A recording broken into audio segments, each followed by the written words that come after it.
Monday night is game night here in Chicago, Illinois. We are just a few miles from downtown Wrigley Field, Chicago. Harry Carey greets us as we come in. It's the Brewers and the Cubs, game one of this showdown three-game series.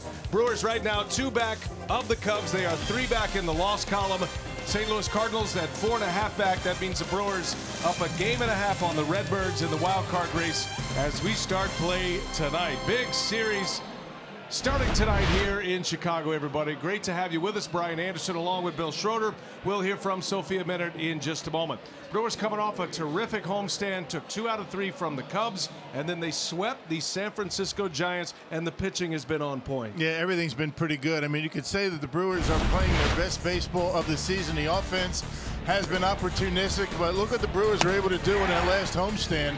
Outstanding work. They were 5-1. The offense was good, but look at the starters. Their starters in particular, very good. Not that they're eating up a ton of innings. They have not, but they've been keeping the Brewers in games early, and the relief pitching continues to be very good. You got Josh Hader, Jeremy Jeffress, Corey Kinnear was really stepping it up, and it should be a very good series because the Cubs have been pitching pretty well too. Wade Miley, John Lester, 2 guys that rely heavily on the cut fastball, both of who have been pitching the baseball very well. It should be a good day here at the ballpark. See how many ground balls to third base we get tonight. The wind is blowing in.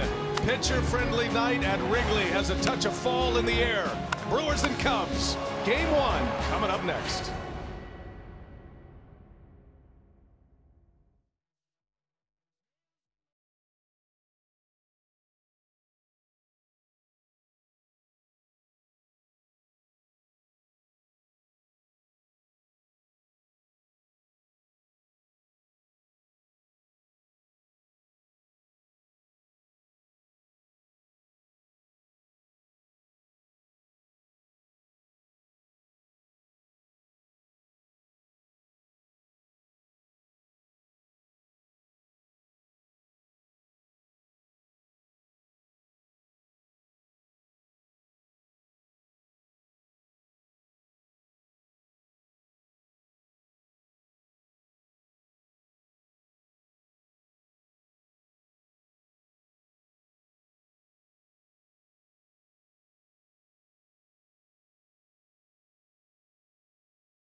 Yelich, a shot, throw to first, not in time!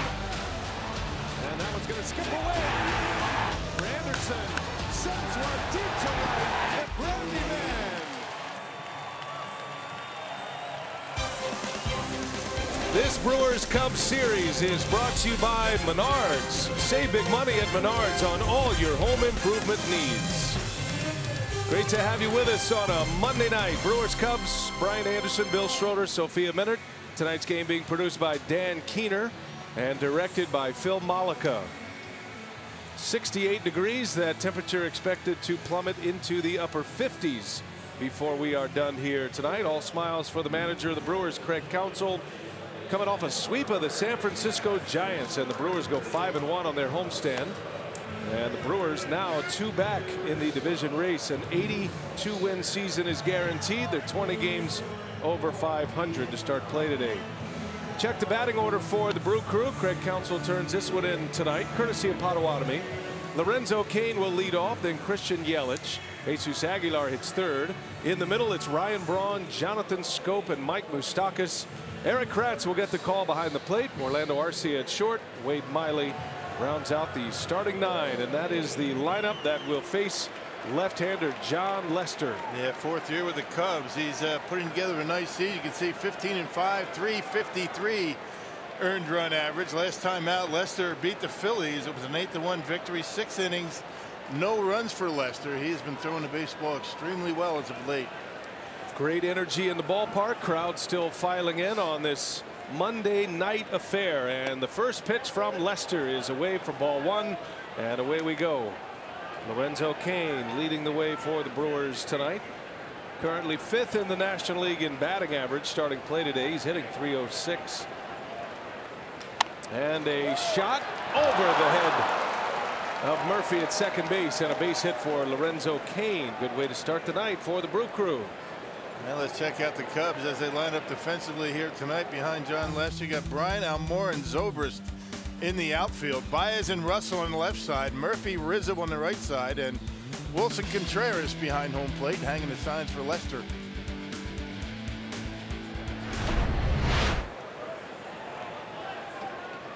Lead man on for the Brewers against Lester. Technically making consecutive starts against Milwaukee. Started against the Brewers back at Miller Park last week. Here's Yelich, a bouncing ball through, base hit. Cain will turn, and he'll stop there. Zobrist has a very good arm still. And the first 2 have reached. Cain and Yelich doing what they do nightly. Man, that's what you want to do. You want to get to these guys early before they settle in, before they get their location. And so far, so good. The first 2, Lorenzo Cain had to tiptoe out of the way of that ground ball. Good start for the Crew here in the first inning. Now, John Lester did start the game against the Washington Nationals on Friday, and that game was postponed, was officially scratched as an official game in the 2nd inning. They ended up playing a doubleheader, but they had to start it over. So Lester's inning did not count, even though he did get on the mound, went through his full pregame routine, got on the mound to start a game, pitched an inning, but not in the record books as they had to start that one all over again. It's part of a doubleheader. Cubs still have to make up that game against the Washington Nationals. There is talk that it could be on Thursday, but there is more rain scheduled. There is a hurricane that is coming toward the eastern seaboard, and so that game right now is up in the air on when and where they will play it. Cubs are in a brutal stretch right now of essentially 30 consecutive days in a row without an off day to the end of the season. And you don't count those days that they didn't play as off days mentally, even though technically they are off days. They've had to show up. They went through their pregame routine, but they sat around a long time, but yeah, didn't play. Jesus Aguilar with 2 on, nobody out. We're just underway from Wrigley tonight. Jesus with 97 RBIs. The league leader in that category is Javi Baez. He's tied with Eugenio Suarez of the Reds. Those 2 have 100 RBIs. Aguilar with 97. Got a chance to drive in some early runs tonight against John Lester. And Brewers have really been swinging the bat with a lot of confidence. They're not racking up the base hits, but they've been scoring just enough. They've had very good pitching as of late, particularly on the last homestand. Have not been relying as heavily on the home run ball as they were early in the season. That's always good news. Well, the wind blowing in here at Wrigley Field tonight. You figure it's a pitcher's night. It's a cool evening, and the wind coming in from right center. Anything hit to the right center alley or down the right field line is going to get eaten up. There's a strikeout. Aguilar punches out. Lester's first out is a K. Runners have to hold ground. That's that cut fastball. He's got a good one. You're going to see a lot of those pitches tonight by both of these starters. Going down and in very subtly as he gets to home plate. That's Gary Cederstrom calling the balls and strikes. He is the crew chief. Eric Cooper over at first. Corey Blazer, the second base umpire. Stu Shearwater is at third. Four-man umpiring crew. Ryan Braun with 2 on and 1 away.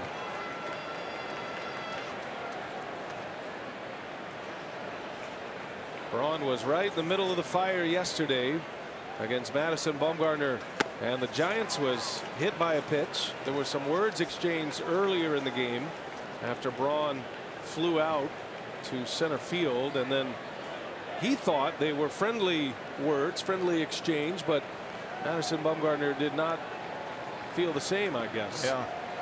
And no matter what the Giants have to say about it, it was certainly a pitch that had a purpose to put Braun on to load the bases, but it did not work for the Giants. Jonathan Scope hit the grand slam immediately after. Yeah, it looked like the Giants wanted no part of Braun in that situation. 2 outs with first and second.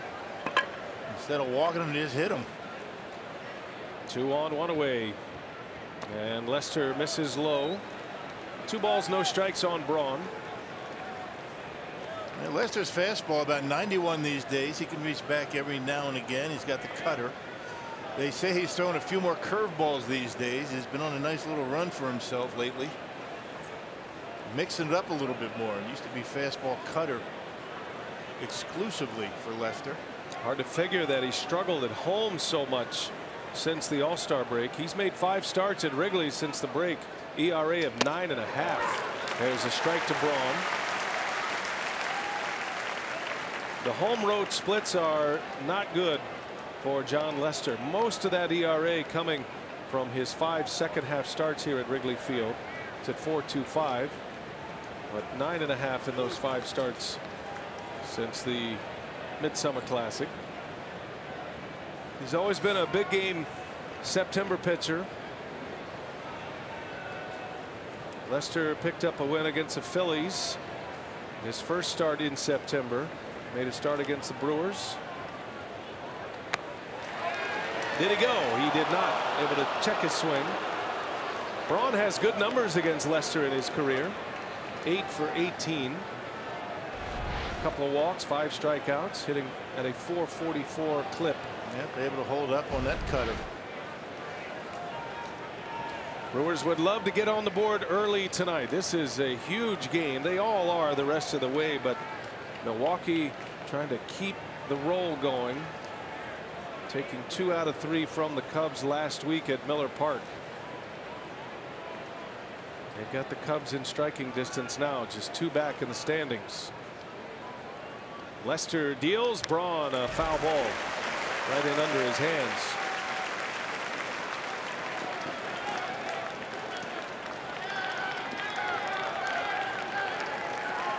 I wonder if the Brewers are going to send the runners on the 3-2 pitch.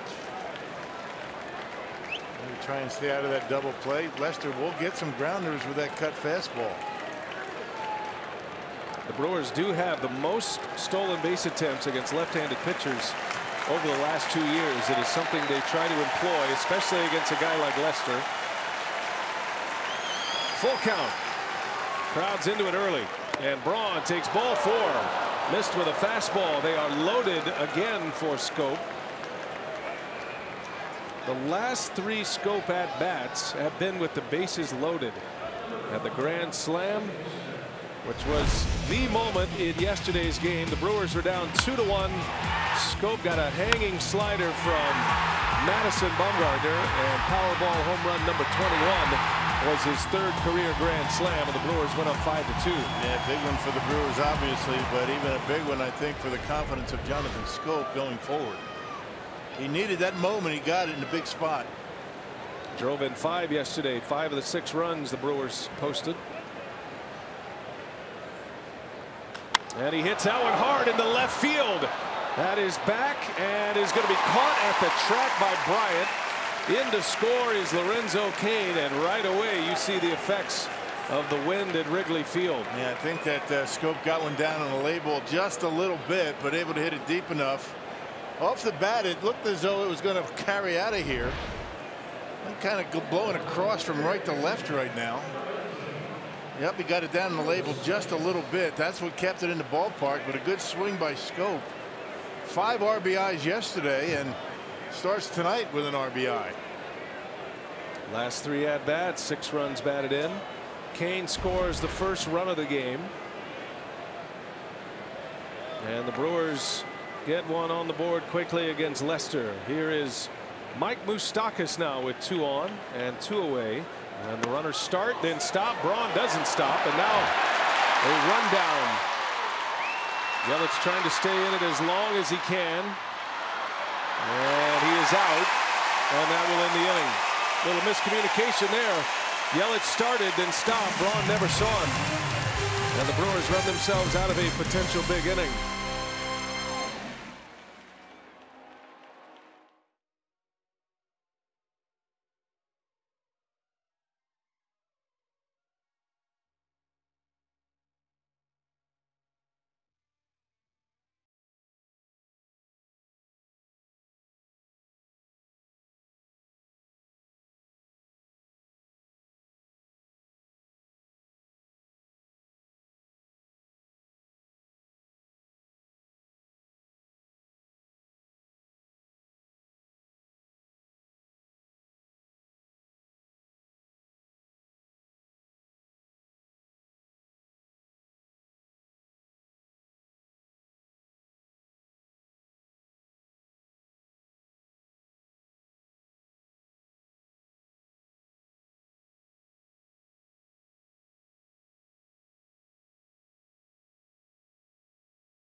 The Cubs coming up against left-hander Wade Miley. Joe Madden and the Cubs on an adventure of a road trip. It was an 11-day road trip in all. They were supposed to play 11 games. They got in 10. Still have one to make up in Washington, D.C. And Madden's batting order looks like this today. Daniel Murphy leads off. Chris Bryant hits second, then Anthony Rizzo. In the middle for Madden, it's Baez, Zobrist, and Almora, with Contreras, Lester, the pitcher, batting 8th. And Addison Russell rounding it out. Potawatomi 9 for the Cubs. And that lineup will face left-hander Wade Miley. Yeah, Miley's been outstanding as of late. Last time out, he beat the Cubs, 6 innings, 3 hits, 1 run. He did not walk a batter. That's the key to Miley, minimizing the base on balls. 5-2 career against Chicago in 8 starts. Miley has been more than anyone has expected. He was a non-roster invitee to spring training. A couple of injuries, 2 stints on the disabled list, but he has come back with a fresh arm and command. Led the American League in walks with the Orioles last year, and whatever that glitch was, he has solved, and he has been fantastic. Yeah, worked on the mechanics in the offseason, came into spring training with the Brewers, was doing pretty good. Ended up hurting himself, missed an awful lot of time, but the Brewers are very glad to have him back. Miley had that start against the Cubs last week. 96 pitches across the 6 innings as Murphy slaps one foul. That was back last Tuesday for Wade Miley. It's an extra day of rest with the Brewers enjoying an off day. A Thursday off day last week prior to the Giants series, and that's been the way Counsell and Derek Johnson, the pitching coach, have operated with the rotation. Instead of going to a 4-man rotation, They've kept in a 5-man and they've utilized the off day, so each pitcher is getting that extra day of rest. Something you need at this time of the season. Pitching's been very good. Starters, bullpen, offense has been good. Brewers are playing about as well as they have all season. They have won 6 consecutive series. Brewers are going to have Miley tonight, Chacin tomorrow. Chase Anderson will pitch the finale on Wednesday. Cubs will counter with Lester, Quintana, and Hendricks.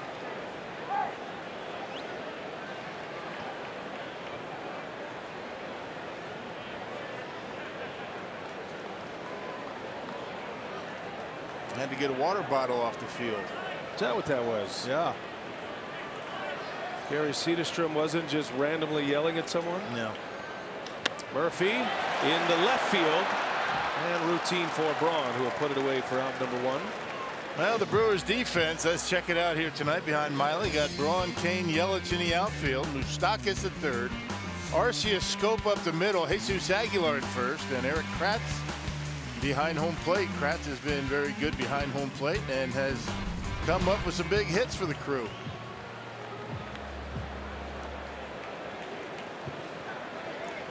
One away. Here is Chris Bryant. First pitch swinging and up and over Moustakas into left field. Bryant on his way to second base. Throw comes in late. And Chris Bryant into second.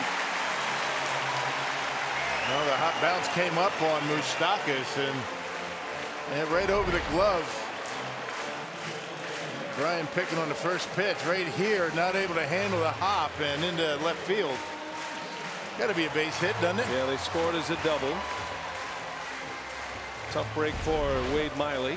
Not a normal play for a third baseman. Tricky hop. Puts a runner in scoring position for Anthony Rizzo.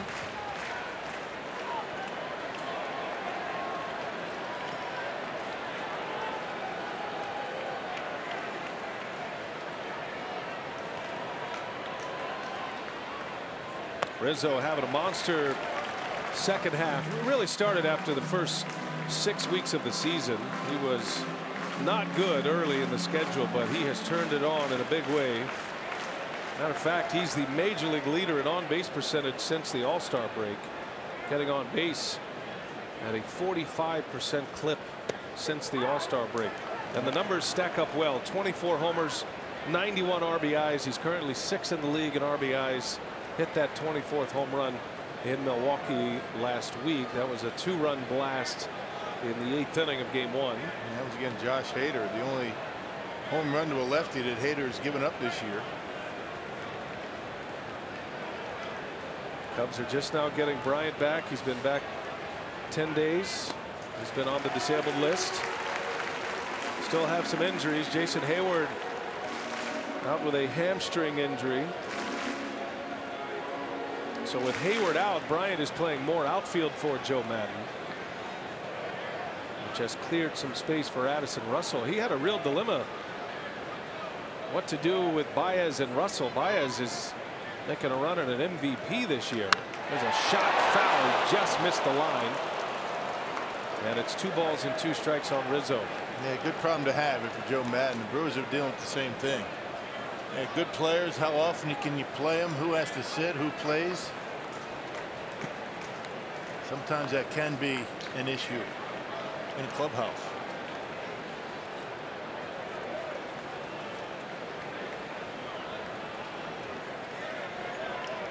Two-two pitch. Roller foul.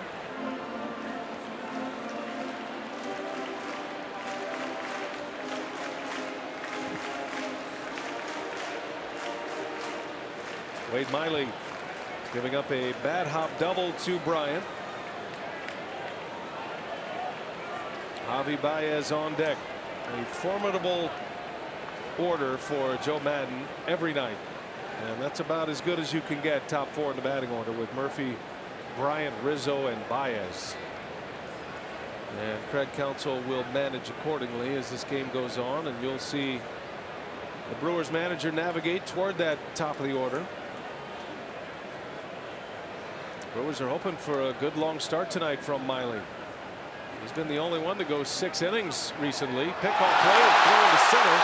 Bryant's on his way to third. No throw by Lorenzo King, and it is an error.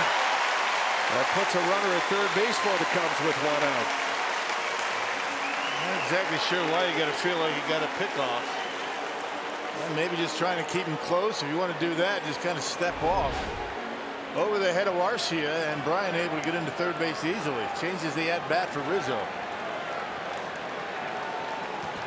Got to play clean defense against the Cubs. Brewers are going to concede the run. Get their infield back, put the shift on with a runner at third base. And Rizzo rolls one to Aguilar. He thought about it. Now he's going to first. And it's all tied at 1. The error is costly. Bases are empty. There are 2 outs, but the game tied at 1 apiece. Yeah, good idea by Aguilar. He didn't have a play on Bryant. Let's check out our Pizza Range for the win. It's been a good stretch for both of these starters. John Lester's last 4 are 3-0, a 152 earned run average. Wade Miley a 193 earned run average in his last 4, but a 1-1 record. And let's see who has the better cutter tonight. They both feature a cutter. They both throw him a lot. And probably the guy that has the best one is probably going to last the longest. Javier Baez now with 2 away.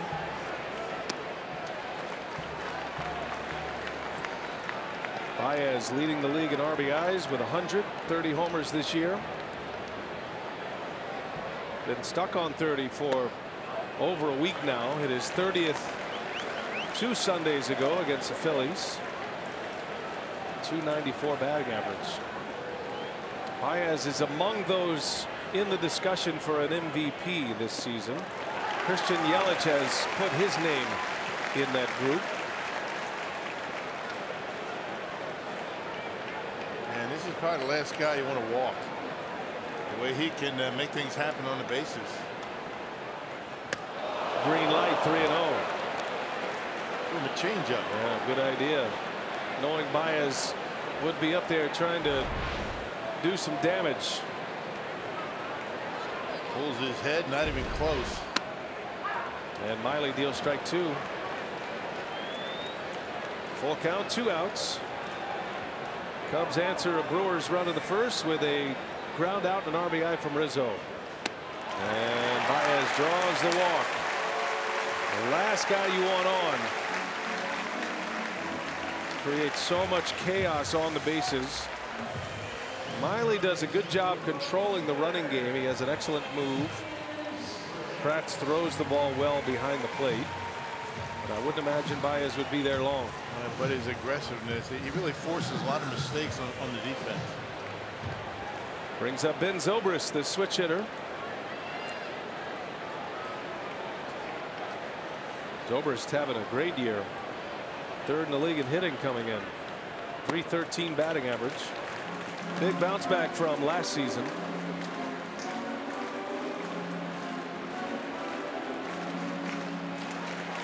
That's what it looks like in the NL batting race right now. Yelich has leapfrogged Jeanette, and then Zobrist 3rd.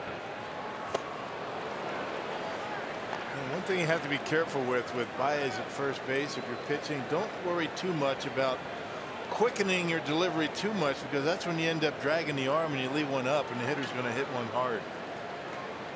Keep an eye on him, but concentrate as much as you can on that hitter. 1 ball, 1 strike. Zobrist up the middle. Backhanded by Schoop. Can't find the handle. Inning continues. That'll be an infield hit for Zobrist. 2 on with 2 away. He really didn't have any play, even if he was able to keep the ball in his hand.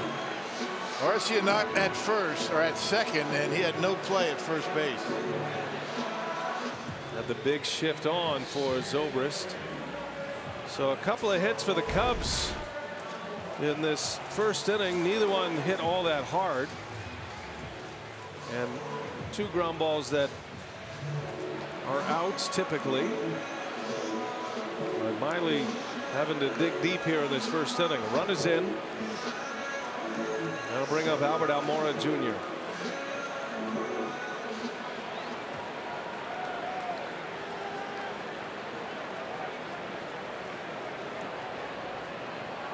Almora gets a call in center field tonight.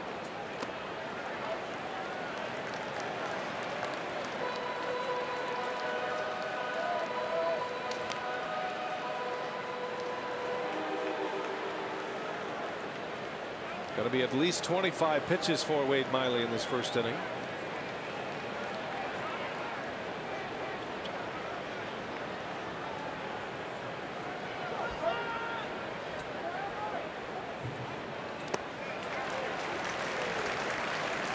Jeff down in the dirt. That's the second time he's done that. He did the same thing to Rizzo when he was at the plate. A good pick right there by Kratz.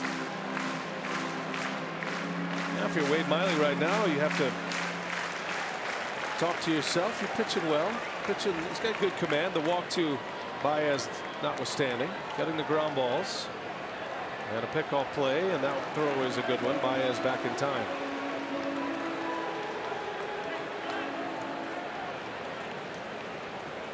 Miley made his first start for the Brewers on May 2nd. Pitched well against the Reds, and then made his second start 6 days later. Lasted just a third of an inning. Had an oblique injury, and he was shut down for 2 months. He got hurt in spring training. That's why he did not start a game until May, and then a 2-month shutdown. So he basically went from mid-March to July 12th without pitching much at all. Just that inning, or that game in a third of an inning. And he's been in the rotation as a regular member since July 12th. Didn't win his first game until the end of July. That was a victory against the Dodgers in Los Angeles. 7 shutout innings in that game. And you really didn't know what you're going to get out of Miley once he did come back for the second time, but he's been terrific. Keeping the Brewers in games, good earned run average. Another 3-ball count. Almora, ground ball to Aguilar. And he'll take it to the bag, and Miley survives this first inning. 28 pitches in the first, a lot of 3-ball counts. Moustakas ready to lead off in a 1-1 game.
The possibility of October baseball at Miller Park. You can secure your postseason strip by placing a deposit on the 2019 season ticket plan. Find the right plan today by going to brewers.com/season tickets.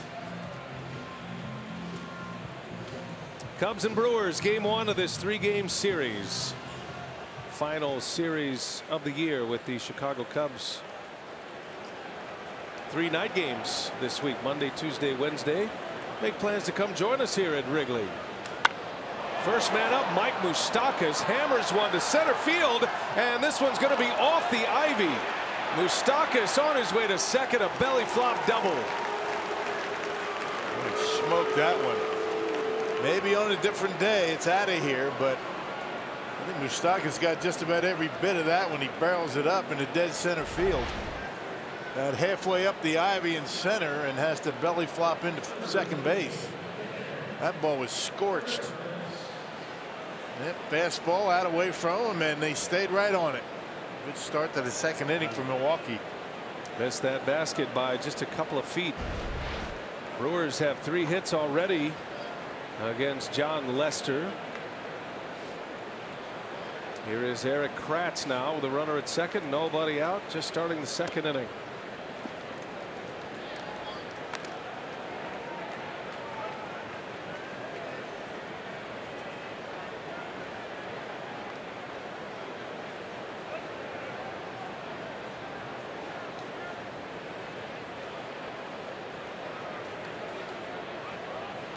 Kratz, a high drive into left center field. Back is Bryant at the wall, makes the catch. Moustakas on his way to third, and he is just in there. Boy, that quick tag by Baez, a great throw out there from Chris Bryant. Well, a couple of near misses by the Brewers. I thought that had enough. Even with the wind blowing. Boy, Kratz, that sounded good. He got under it. It's that cut fastball that just stayed down the middle of the plate, and Eric gives it a ride out into left field.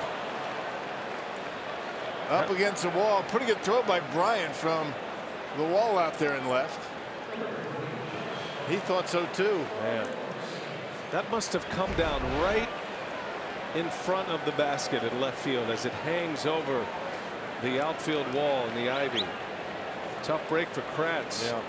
Just a couple of feet from a 2-run homer. Instead, runner at third with one away. Here is Orlando Arcia. Yep, different day. That's way back in left. Brewers have hit some shots already in this one. Infield in for the Cubs. And a shot in the left field, a base hit. Arcia with an RBI single. Moustakas is in. And it's 2-1 Brewers. Key hit in the inning for Orlando Arcia. Yeah, that was a huge at bat right there. Arcia able to deliver with the pitcher coming up. If he doesn't get it done, they're probably not going to score. That breaking ball again by John Lester stays up. Having a tough time with that pitch right now. Arcia able to center on it, line it into left, and the Brewers take a 2-1 lead. Huge at bat for Orlando Arcia. Good work by Moustakas, advancing on the deep fly ball out. Now Miley is up there to bunt. He slashes away and almost wipes out Javi Baez. Javi Baez was 20 feet, maybe 15 feet from home plate when Miley swung away. Check this out. Yeah. Yikes. Yeah, just a little bit too close, even for a bunt. If he bunts it too hard, it goes right by him. And a wave and a miss by Miley. And Baez just daring him. He's just coming in there again.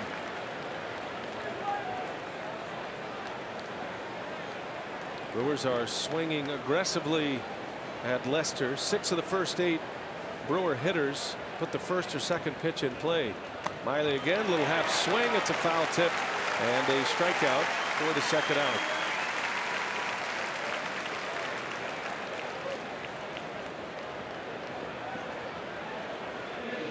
So obviously a game plan to jump on Lester early in counts.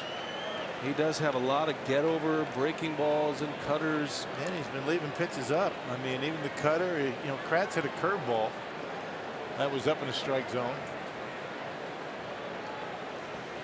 Back to the top of the order. Lorenzo Cain, runner at first. Arcia.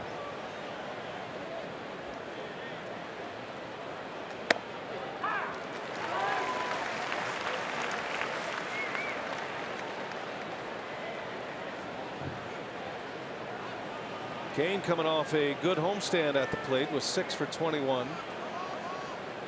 Drove in a run. Third in the NL in on-base percentage beginning play today. .399 on-base percentage. That's up at 400 right now after his single in the first. Seems like he's on base 1 or 2 times a night. He and Yelich, walks or hits. 1 ball, 1 strike. Kane takes a strike. Fastball on the corner. Yeah, pretty good command right there, right on the edge.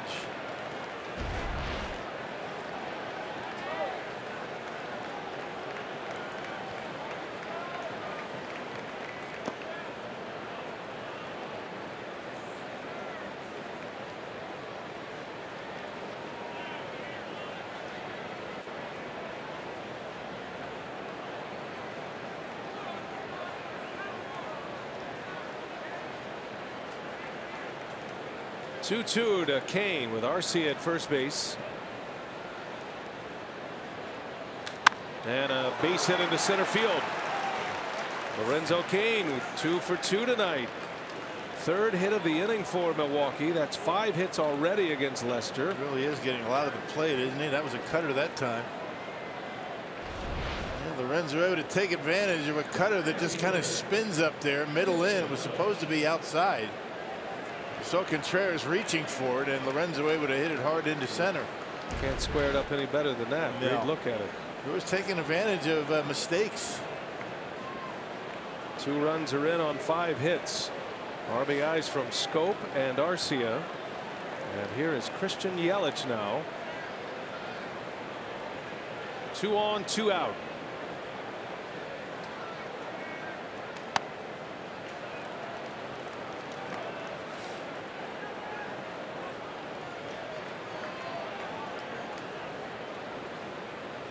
Yelich is on an incredible run at the plate.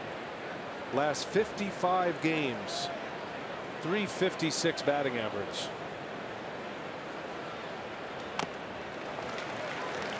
And he's seen his average go from the 270s to the point where today he is leading the league in hitting. He's also among league leaders in runs scored, 2nd in runs, 98 runs scored. 25 game on base streak. That's the longest in the National League. Alex Bregman had the longest in the American League. 2 on, 2 away, and Yelich down in the count, a ball and 2 strikes. Yep, and he's been able to stay in the lineup. He's only missed 1 game since the All-Star break. That was the final game against the Cubs last Wednesday.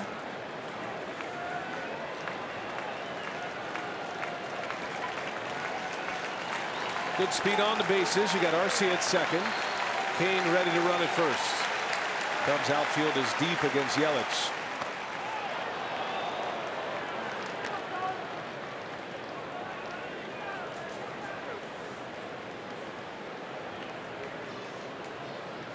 Mentioned that 25 consecutive game on base streak for Yelich.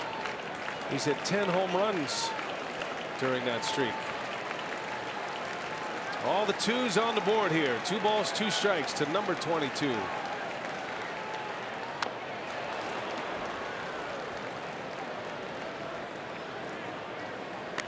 Yelich does such a good job against left-handers, just staying closed, driving the ball to the opposite field. Success against lefties has been unbelievable this year. 329, 7 homers. Best left-handed hitter against left-handed pitchers in the majors. Not too bad against right-handers either.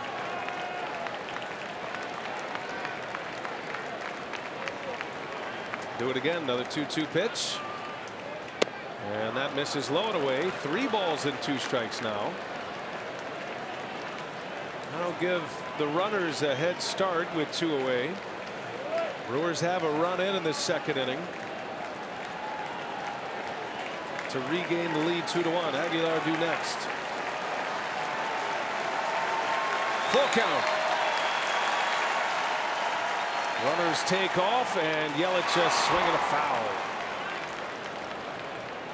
Yeah, took a little off there, 77 miles an hour, and right on the corner. But the fact that he just stays right there, that front shoulder stays closed, able to just get a piece of it on a pretty good pitch by Lester.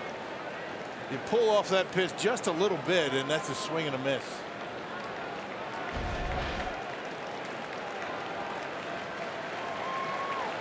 Yelich this year with the runners in scoring position, hitting .316. Runners take off. Yelich takes a called strike 3. Didn't like the call. Lester caught the edge, and the inning is over. The Brewers strand 2. However, Mike Moustakas starts it with a booming double, takes third on the fly ball. Arcia drives him in, and the Brewers regain the lead 2-1.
On an Orlando Arcia single, driving in Mike Moustakas.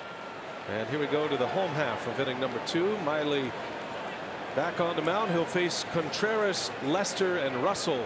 7, 8, 9 in the Chicago batting order.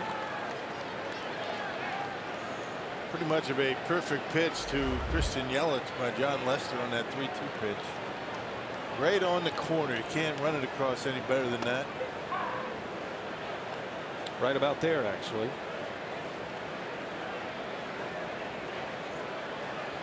Lester has 3 strikeouts, but the Brewers are hitting him around a little bit early in this one. High pitch count for Lester. Bouncing ball. The shift was on. Arcia right there. Out number 1. Let's check in with Sophia Minnaert. What do you have, Sophia? Well, the last time that these two teams met at Miller Park, they were trailing 5 games in the standings, and manager Craig Counsell said we need to continue to put a dent into the standings. He said it may not happen all of this series, but understanding that there are fewer games left, he says the chances then you understand are smaller. Who said really at the end of it we just need to be 3 games better than the Chicago Cubs. And he did point out, he said, listen, as big as this series feels, he says the schedule does continue after Wednesday. So he said the season will move on, and that's important to keep in mind, understanding they are trying to gain that ground in the division standings, but also sitting in a good position in the wild card. Yeah, can't get too crazy about one series, right? I mean, the Brewers did a pretty good job against the Cubs at Miller Park, taking 2 of 3. And again, I mean, the Cubs go into Washington and really have a tough time of it, and that's when really the Brewers got right back into the race. Lester, bouncer back to Miley.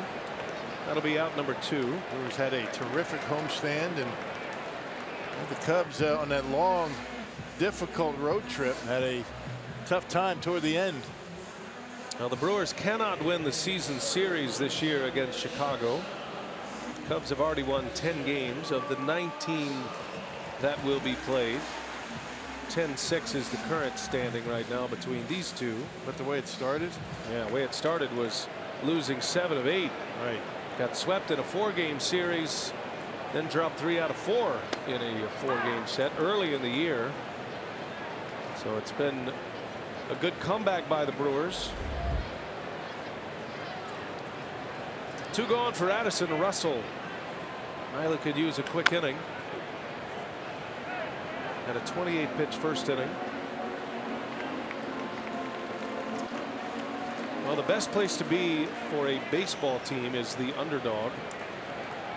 And I think the Cubs right now, if you're talking about who is feeling the most pressure, it would be the Cubs at this point. They are the perennial champs in this division, and they had a big lead. Sophia told you it was a 5-game lead. It was 6 up in the loss column, which has been dwindled down to a 2-game lead for the Cubs, 3 in the loss column.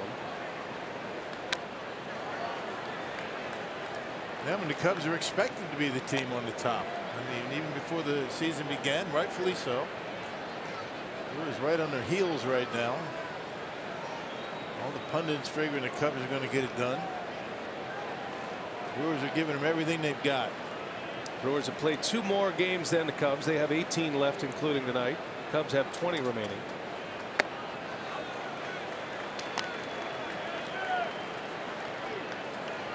One ball, 2 strikes on the Cubs shortstop, Addison Russell, coming back last week. Had a finger injury and a shoulder injury. And a swing and a miss. Miley strikes him out. Buries that cut fastball down and in, right where he wants it.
Abraham, voted best, rated best. Hupy and Abraham, tell them you mean business. By Miller Lite, great taste and only 96 calories. And by Menards, save big money at Menards on all your home improvement needs. Monday night, Chicago, Illinois. We are at Wrigley Field. Final trip of the year to Wrigley in the regular season. John Lester back to work. Jesus Aguilar will lead off for the Brewers, right across his shins for ball 1. 2-1 Milwaukee. Brewers got a sac fly from Jonathan Scope in the first inning. Stranded 2 last inning. RBI single by Orlando Arcia. And now Aguilar, a roller to third base. Baez will wind it up, and there's out number 1. That is always a gauge of these 2 cutter pitchers, these cut fastball pitchers, on how they are performing on the mound when you count the ground balls to third base. Yeah. And actually ground balls to the left side. That's the first putout or assist for Javi Baez. Here's Ryan Braun now. He drew a walk in the first.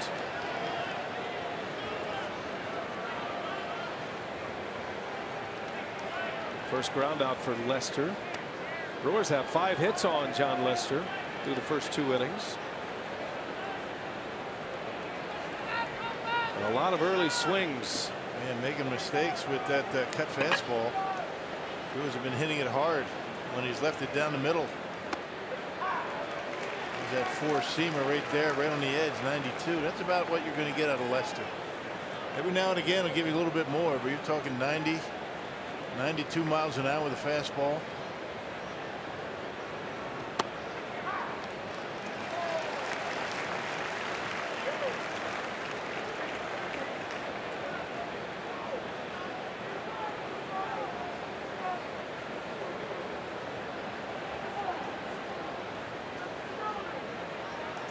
And Braun chases one. Strikeout number 4 for Lester. Starting to dial in the fastball now.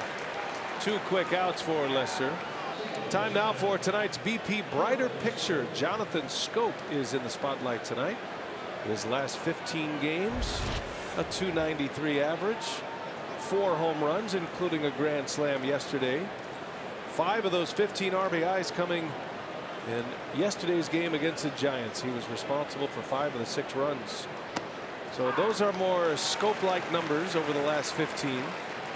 OPS at .958 as well. And important for Scope to get it going with all the left-handers the Brewers have faced over the last week and a half. Scope drove in a run with a sac fly in the first. Missed it by a fraction on the bat from knocking it out of here. Just got jammed a touch. And a deep fly ball out to plate Lorenzo Cain.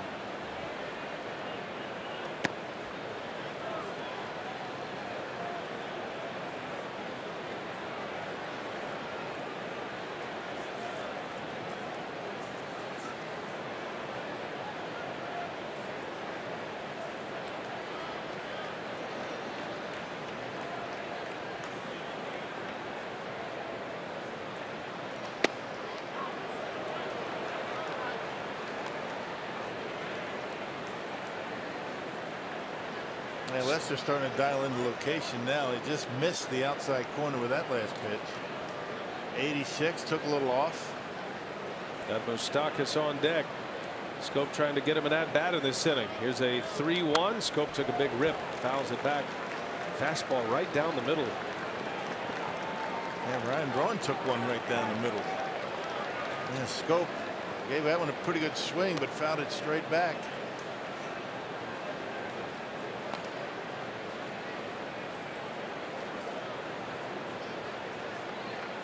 15-game winner John Lester, ERA of 3.53. Was the National League Pitcher of the Month in June. Scope pops it up. Anthony Rizzo in foul territory, and that's a 3-up, 3-down inning for Lester. We head to the bottom of the third. The Cubs are coming up. They have the top of the order coming up. 2-1 Brew Crew.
Sports Go.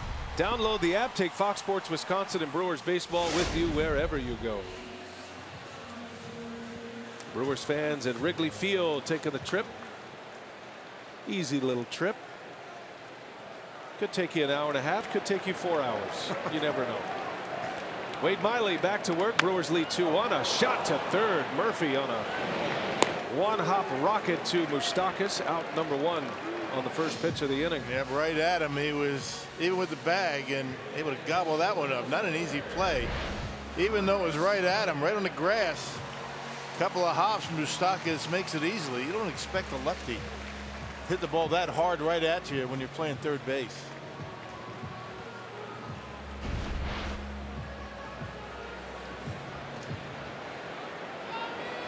One away, and here is Chris Bryant. A double his first time up. It was a ground ball to third. Kind of took a bad hop on Moustakas. He was over on the backhand and bounced up, hit him in the wrist and into left field.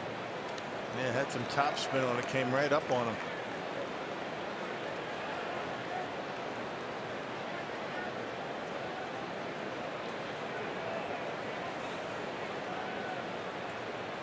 Bryant hitting .280 since coming back from the DL.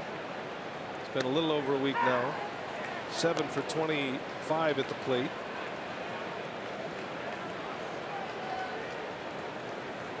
Was on the disabled list from July 26th until September 1st. Those are the kind of swings you have to take an extra look at Chris Bryant. Those one-handed finishes. He was trying to, at least in practice and in batting practice, his tee work, all the things he does to get ready for a game, trying to keep both hands on the bat to alleviate some of that pressure on his injured shoulder. Rolls over that one. Nice easy hop from Moustakas. There is out number 2. 2 ground ball outs to third in this inning. 3 of the last 5 batters have resulted in 5-3 putouts. And not easy when you have that lead shoulder. It had given you some problems and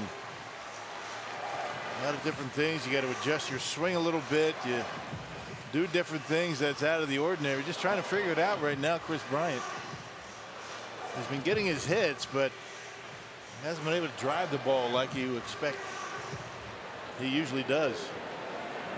Wade Miley with 6 ground ball outs, facing Anthony Rizzo with 2 away in the third. One of those ground ball outs was Rizzo's bouncer to Aguilar at first, which drove in the lone Cubs run. That was after a Miley throwing error. Cubs had 2 hits and a walk in the first, scored just the 1 run. And Miley's had 5 ground ball outs. 2 to the right side, 3 to the left side.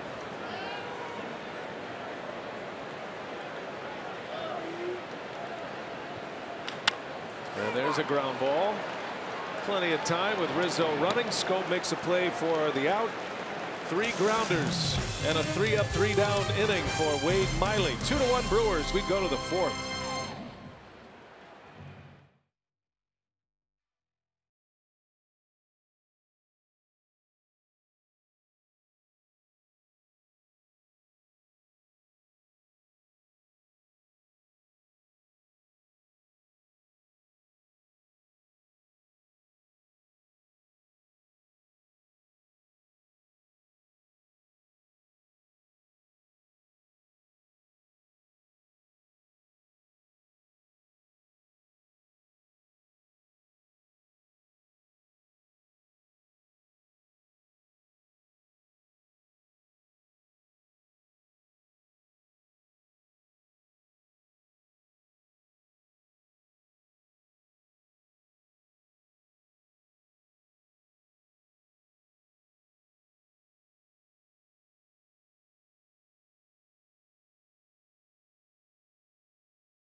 Wisconsin is brought to you by the Wisconsin Lottery, reminding you to please play responsibly. By Ascension, coming together to give healthcare a better name. We are Ascension. And by Wisconsin Dells, the water park capital of the world. It's a nice night here in the Windy City. Expecting great weather this week in the Midwest. Brewers start their series with the Cubs tonight. 2-1 Milwaukee as we go to the fourth inning. Both pitchers have settled in now. Lester with a 3-up, 3-down third, his best inning yet. Wade Miley has retired 7 in a row. Mike Moustakas will lead off for the Crew in the fourth. He wrapped a double up into the ivy in dead center field back in the second inning. Missed a home run by a couple of feet.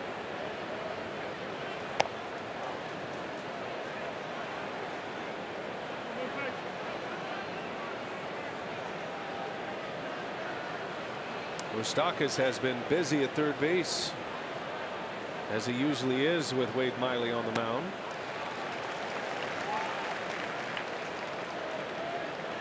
Gonna have your solid defense on the left side with Miley out there. You got RC Moustakas on the left. 2-1 pitch. 2-2 on Moustakas. More fastballs here second time around for Lester. Yeah. Spotted fastballs. And more fastballs for strikes. Brewers facing Madison Bumgarner and John Lester in back-to-back starts. Two big game postseason pitchers in years past. Oh, that one just missed. Good take by Moustakas. One of his better fastballs tonight.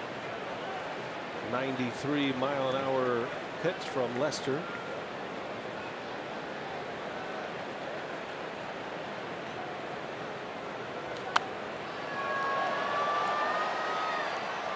So only dial in that cutter a little bit better.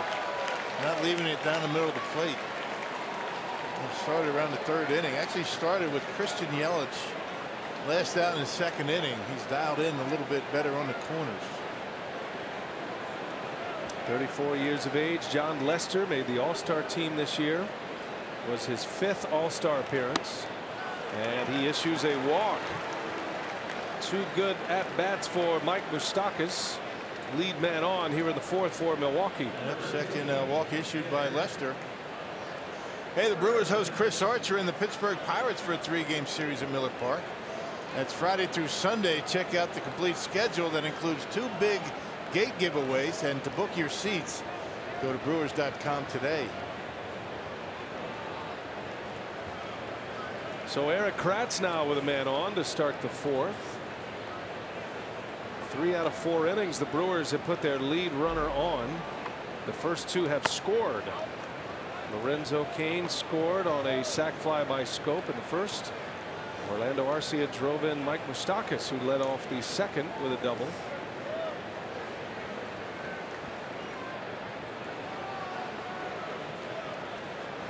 Kratz almost hit one out his last time up. Sent Bryant back to the wall in deep left center field. Taking some mighty hacks tonight. It's one of those at-bats that doesn't show up in a box score as anything other than an F7, but it did allow Moustakas to advance to third. And then Arcia drove him in. The next batter. Brewers get production out of this part of the batting order. They can do some serious damage. And this part of the batting order has done well during this stretch of success. Brewers winning the last 6 series they have played. Pretty simple formula there. You keep winning series, you'll be in the postseason. Yeah. You don't have to sweep. If you can get a sweep against the Giants.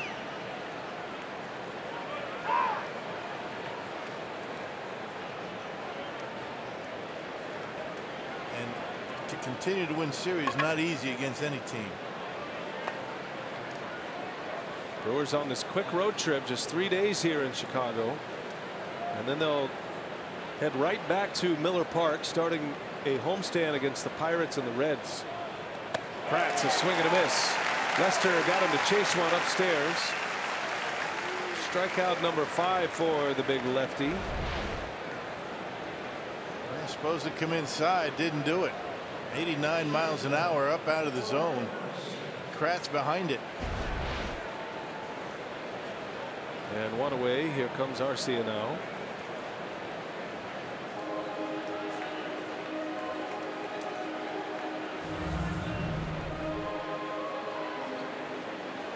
Lester in the middle of a long contract with the Cubs. He is signed through 2020. And is proving that he certainly has a kick. That ball is hammered deep center field. Almora is at the track to make the catch. That's about all Arcia has right there. But he hits it on the wrong night with the wind blowing in. Yeah, we came on the air talking about it's going to be a pitcher's night, and you hit him to center field. That's the way the wind's blowing right now. Straight in from center. A little bit too high. You know, the wind knocked that one down, and Almora able to get that one before he even gets to the warning track. Sounded good. Wrong night. Yeah. Left about 103 miles an hour. There's about 3 of those tonight for the Brewers. 2 outs now. Here is Wade Miley. Had a runner at first and Moustakas.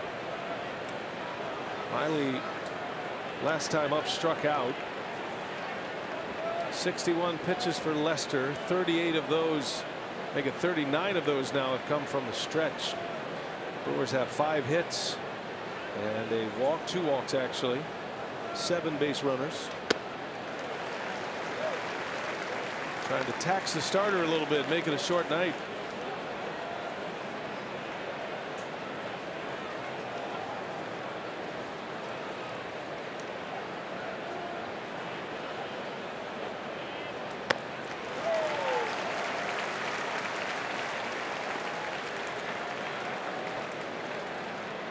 John Lester's longest start, second half of the season after the All-Star break, 6 innings. And he strikes out Miley to end the inning. That's number 6 for Lester. Brewers let a leadoff walk get away. We head to the home 4th, 2-1 Milwaukee.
Clemente. Major League Baseball annually bestows an award in his name to recognize the player who best represents the game of baseball by making positive contributions both on and off the field. This year, Corey Knebel will be recognized as the Brewers nominee, and if you'd like to cast your vote now, you have until October 5th at MLB.com/Clemente21. So congratulations to Corey Knebel for that honor. And looking at starter Wade Miley making back-to-back starts against the Cubs, I spoke with him about that cut fastball that he's used. He said it's been his go-to pitch. He said it's the one he's got the most trust in, the way he's able to command it, throw it for a strike on either side of the plate in whatever count he wants to. And in the last start against the Cubs, he got 10 ground ball outs. We know he gets a lot of those ground ball outs on the right side of the infield, so he said certainly that was going to be part of the game plan. Here tonight, he already has 6 ground ball outs in the outing, and he said obviously with this Cubs offense, one thing you want to avoid is the walks. That's something he was able to do in his last start, and so far after that first inning with just the 1.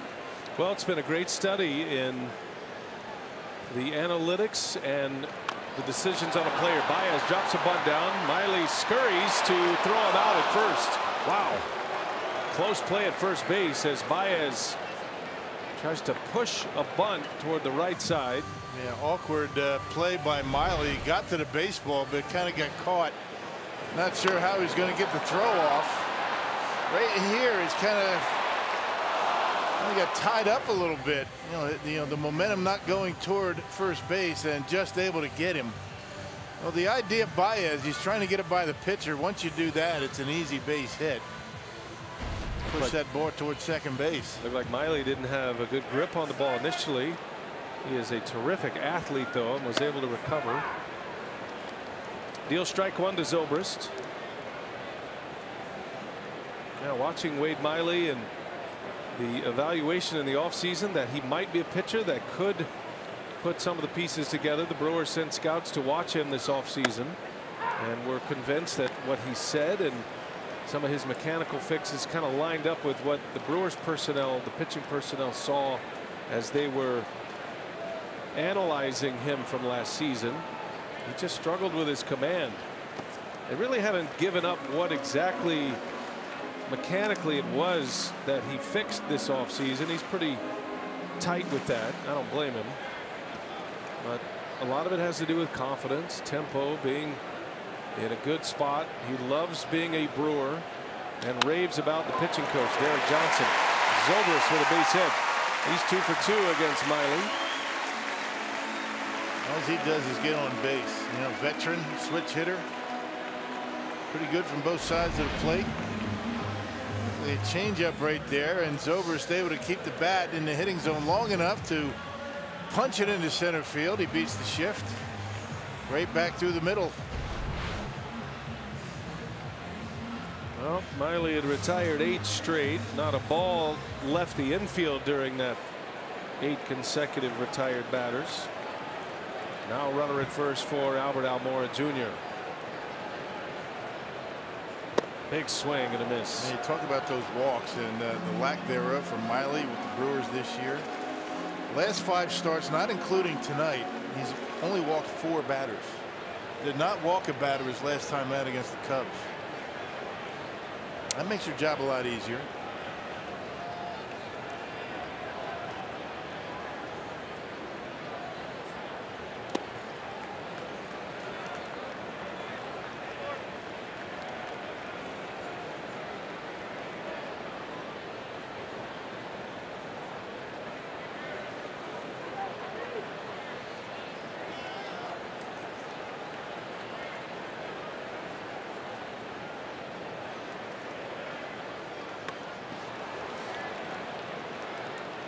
Interesting. Almora trying to bunt his way on. That got Moustakas' attention over at third base. Almora very fast. And look by the angle of the bat, Almora just trying to do the same thing Baez attempted to do. Just push the ball by Miley and get a base hit. Moustakas with 2 strikes, playing deep at third. Tough guy to double up here at Almora. 1 ball, 2 strikes a count. And a ground ball, third base. Moustakas, short hop, throw to second, out, throw to first, is out. A double play. Tremendous turn.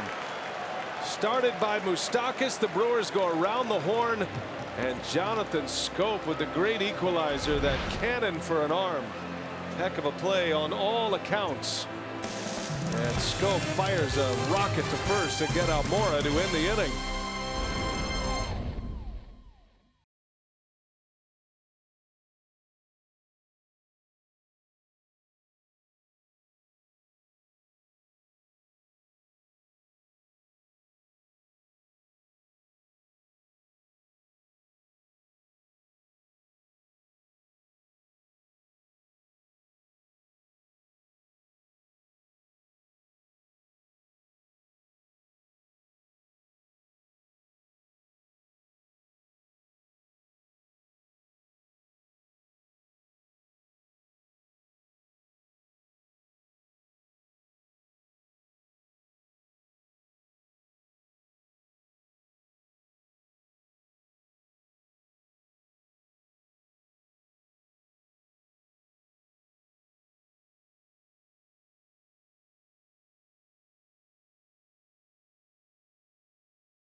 $25.99. You can watch every out-of-market regular season game.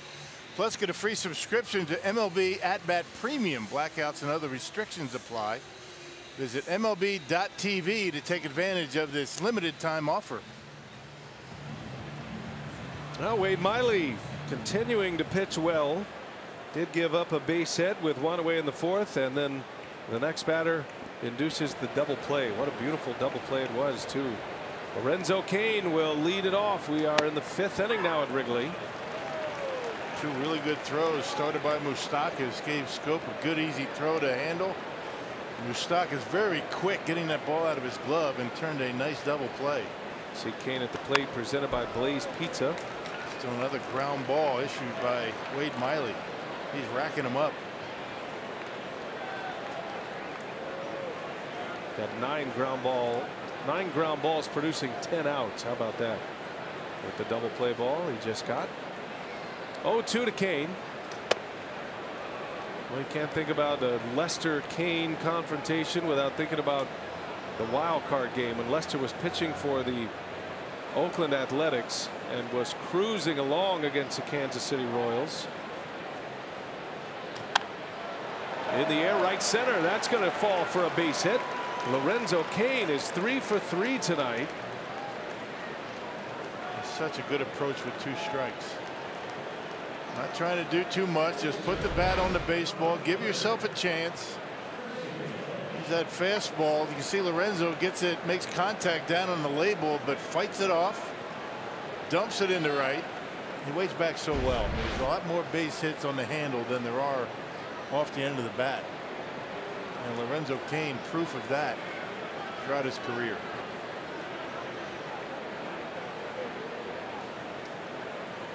Here is Christian Yelich. Had a single his first time up, then struck out next time up. That's a jam shot to Murphy. Goes to second for the out. And no chance for 2. Slow developing play. Yelich too fast. But the Cubs do get the lead out at second base. 4-6 on the putout.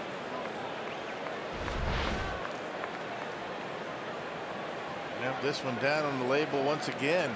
Back-to-back swings for the Brewers.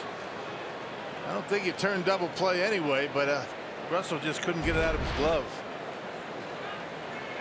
Lorenzo taking a while to get off the field. I'm not sure he thinks he's out. Not sure why. Brewers are taking a look at the video. Russell kind of bobbled the ball a little bit. I think Cain wanted to give him a little time to check. And he tapped the bag while he had the ball in his glove. I think that's what Lorenzo was thinking. No challenge coming from counsel. So 1 away. Here is Aguilar.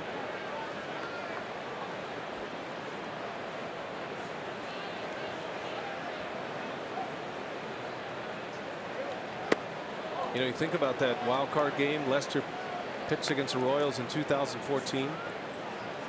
It's interesting to think about what might have happened to the Royals if Lester and the A's go on to win that game. They led 7-3 in that game with Lester on the mound pitching in the 8th inning. They were 6 outs away from a trip to the division series. Who knows what happens to the Royals, right? They end up going to the World Series that year. They end up winning the World Series the next year. Lester could not finish the 8th. Royals scored 4 runs in the last 2 innings to win that game 9-8, and to tie the game, and then would win it in 12 innings. Lorenzo Cain had a big game. He drove in a couple of key runs. And who knows, the Royals might not have made it to the World Series the following year. You're right. And then everything changes. Who knows?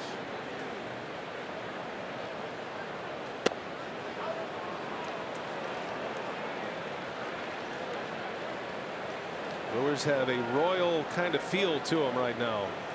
Got a ton of former Royals on the ball club.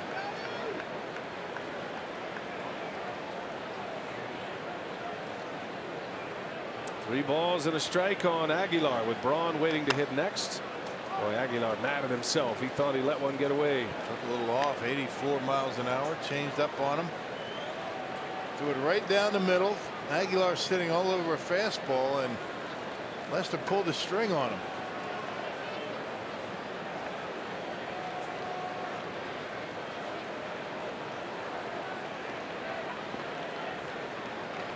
Count is full now. Yelich, the speedy runner at first. And Aguilar fouls it back. We get into the art of pitching from pitch to pitch, right? So the changeup to Aguilar, he pulls off it. He's telling himself, I got to stay down through this one. Lester comes back with a fastball that eats him up. Let's see what he gives him now. And a high fastball at that, tougher to get to. 3-2 the count. And a ground ball to third base. Baez fires to second. Murphy to first. And an inning-ending double play. Cubs go around the horn. 5-4-3. We go to the bottom of the fifth. 2-1 Brewers.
On another National League series between the Dodgers and the Reds in Cincinnati. There's a look at Joey Votto's two-run double in the first inning off of Dodgers starter Alex Wood. That would help the Reds jump out to a 4-0 lead in the first. They currently lead that one 10-6. The Dodgers chipping away. Scooter Gennett, by the way, 4 for 4 on the night with 3 RBIs. And a .320 batting average. So he is sitting at the top of the National League leaderboard. Thank you, Sophia. Tell you what, the Brewers are wrapped up in their own race here with the Cubs and all that's going on. But the Dodgers story is an interesting one. They just took 2 out of 3 from the Rockies. Dodgers won right here on this field in the National League Championship Series a season ago to go to the World Series. Their first appearance since 1988, losing ultimately to the Astros. That is a big market, big payroll situation in Los Angeles, and they are on the outside looking in right now. They are a game back of the Cardinals in the wild card race. That puts the Brewers 3.5 clear of the Dodgers to make the postseason. Contreras on the ground, and it's going to get through for a base hit. Contreras turns and heads to second base. Throw comes in late. That's a hustle double for the Cubs catcher. Riley got another ground ball, but this one finds a hole. Yeah, Barcia shaded around toward the hole, just couldn't get there. Yeah, breaking pitch that time. Just out of the reach of Orlando Arcia. Other times you see Arcia diving a ball like that. Not sure if he gets the out, but he certainly would have held Contreras to first base. Never slowing down, and he beats it easily at second. Well, that sets up the Cubs now with their pitcher coming up in Lester. Runner at second, nobody out. Tying run out there in scoring position. Lester not bunting. Takes a ball. Kratz. I can't believe that one wasn't called a strike. Yeah, pretty good pitch. He's having a discussion with Gary Cederstrom right now.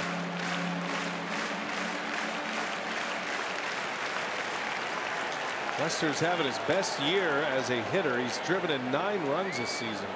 He's really worked at it. Was 0 for his first 66 at the plate in his major league career. Only one way to go from there, right? I mean, 9 RBIs. That includes a home run this season. That's getting it done with a pitcher at the plate. What the pitcher wants to do, put the ball in play and then give yourself a chance. Advance base runners. Somewhat surprised he's not dropping down a bunt here. 1 ball, 1 strike with Contreras at second. Lester takes a ball. 2-1 now.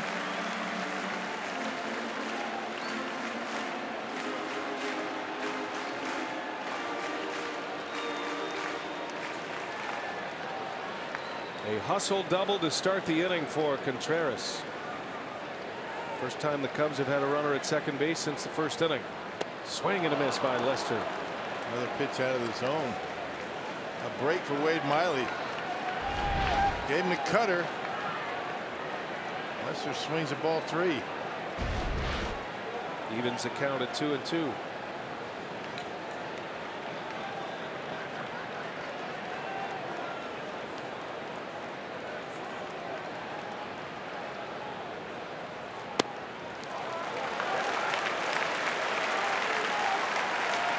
He's worked it full now.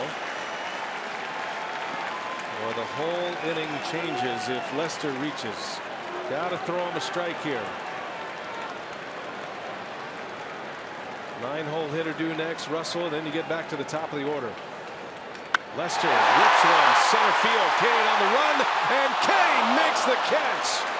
Wow, what a play. Contreras will tag and head to third. That was some play by Lorenzo Kane. Yeah, and the best part of that play is to get the ball in quickly, because Contreras, the way he runs, I mean, if Lorenzo has to stop, set himself, and make a throw into the infield, Contreras might think about trying to score, but Lester centers on this cutter. Lorenzo playing shallow. Look at how quickly he gets rid of it and on its way into the infield. Did not waste any time. He realized what was happening out there, and well, John Lester thought maybe he had an extra base hit and an RBI. Okay, Lorenzo Kane threw that one into 5th gear quickly, flying across the outfield to make a beautiful catch. Contreras to third base. Tying run 90 feet away. Brewers are going to bring their infield halfway in. Addison Russell at the plate.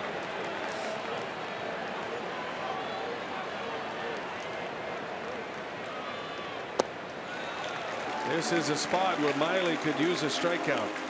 His only strikeout of the game tonight came against Russell in the 2nd inning.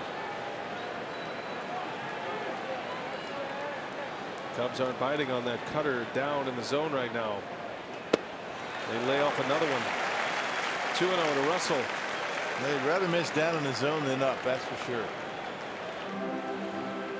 And now he's going to have to come in. You don't want to be facing Daniel Murphy with a couple of men on.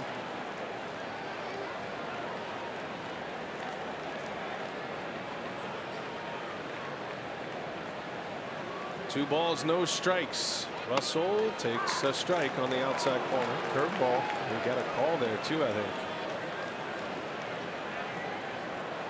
2-1.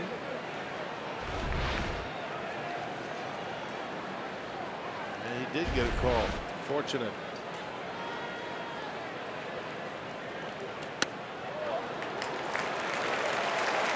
Three and 1 now. Checks the swing. Kratz almost threw that one into center field. He threw a rocket back to Miley. I don't think Miley was looking, was he? He snatched it. He got it, but he wasn't easy. 3-1. Russell, a swing and a miss. Wow, right down the middle. 90-mile-an-hour fastball right in the sweet spot, and Russell missed it. Yeah, about mid-thigh too. Ooh.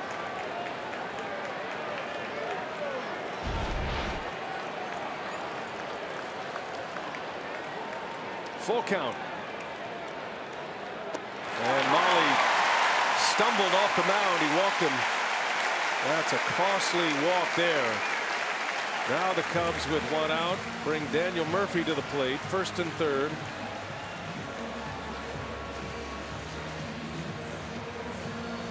Murphy is 0 for 2.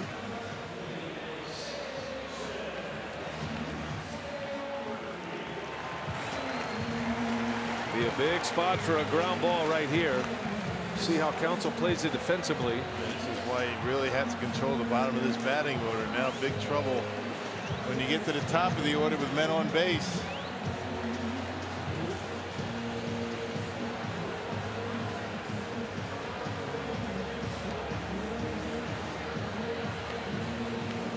Brewers are going to try to turn two with the middle infielders back. Moustakas a step on the grass at third. Aguilar holding the runner at first. One away, first and third. Top of the Cubs order, third time around. And that skips by Kratz. I think that hit the home plate umpire. Yeah, it did. Brewers very fortunate that didn't go back to the screen. And maybe a cross-up. Kratz never got a glove on it. It hit Gary Cederstrom in both legs. And right back to Kratz. Very lucky. Not only would a runner have scored, Addison Russell would have been at second base.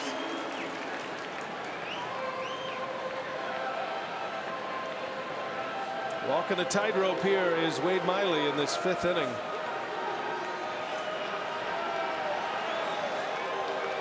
Is only out to the pitcher Lester, who hit the ball hard.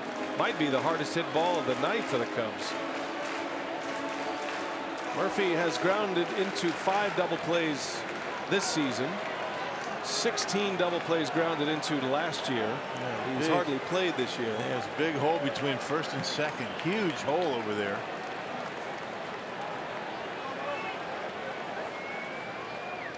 Another one bounces in.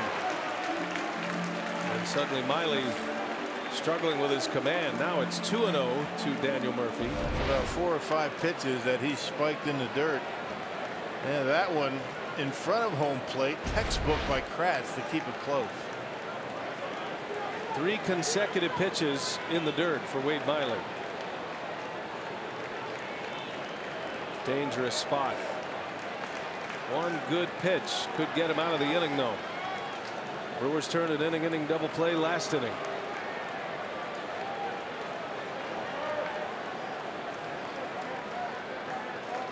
Two balls, no strikes. Murphy takes ball 3.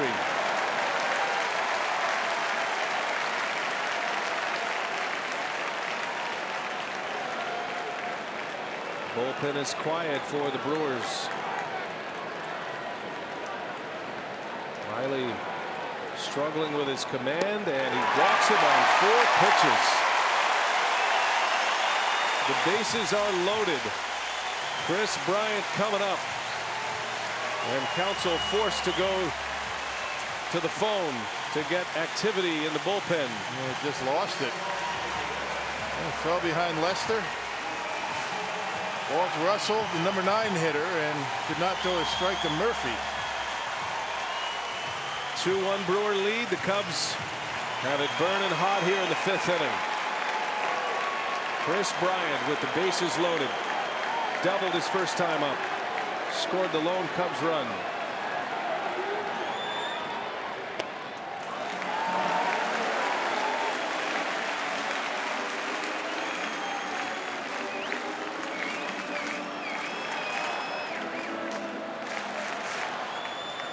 Six straight balls for Wade Miley.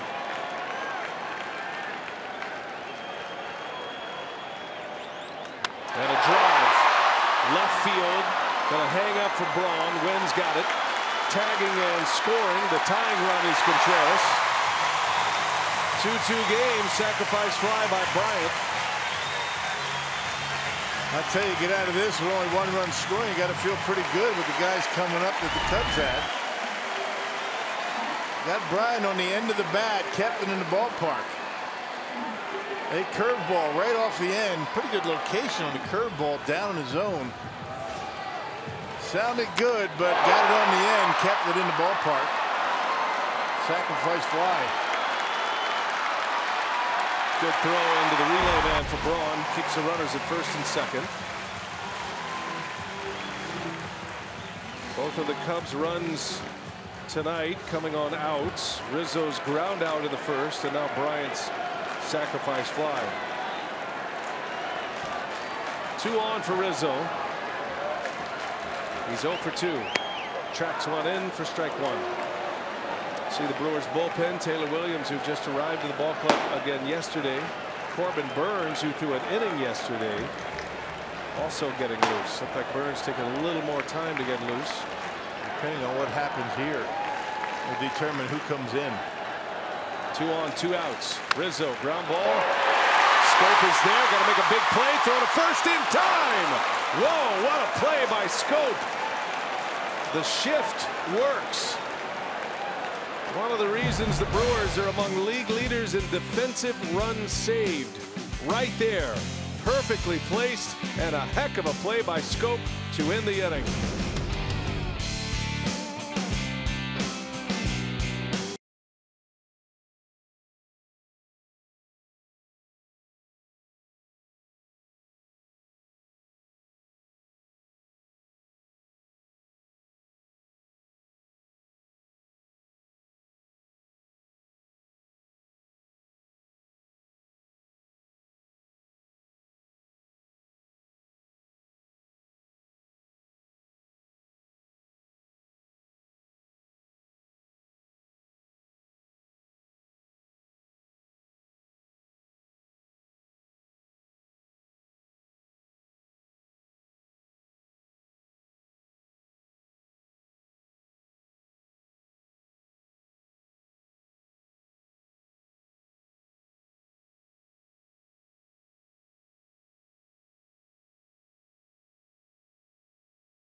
And tonight's time of the game winner grabs hideaway in Marion. If they call the Brewers by 10 o'clock tomorrow morning, they get 40 tickets to an April or May Brewers home game next year. This offer courtesy of the Tavern League of Wisconsin and Miller Lite.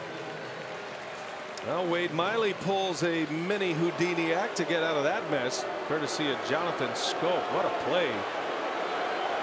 What a throwing arm. Goodness. Seen it show up twice. Schoop due up second here in this inning.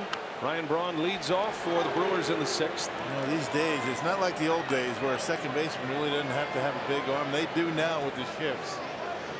And Schoop showed off a good one that last play to get Rizzo.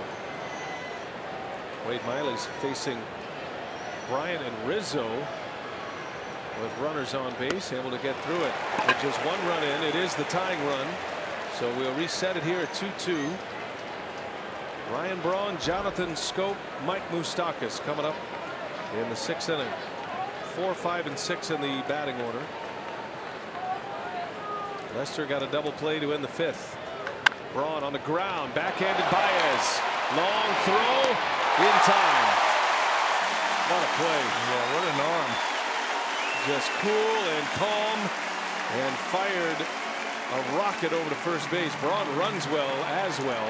We've seen some terrific throws by both sides tonight. There's a good play down the line. Gets it on the backhand, takes his time, and that is a rope over to first. Yeah.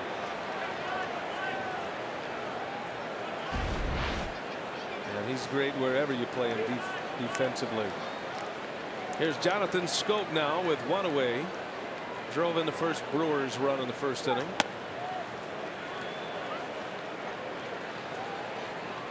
Schoop in 3 consecutive plate appearances drove in a total of 6 runs.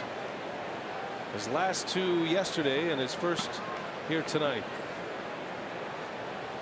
Not sure what went on there, but Contreras took a couple of steps toward the pitcher's mound, and Lester just kind of waved him back so he could back behind home plate. Pulled the old Pete Vukovich on him. Nice.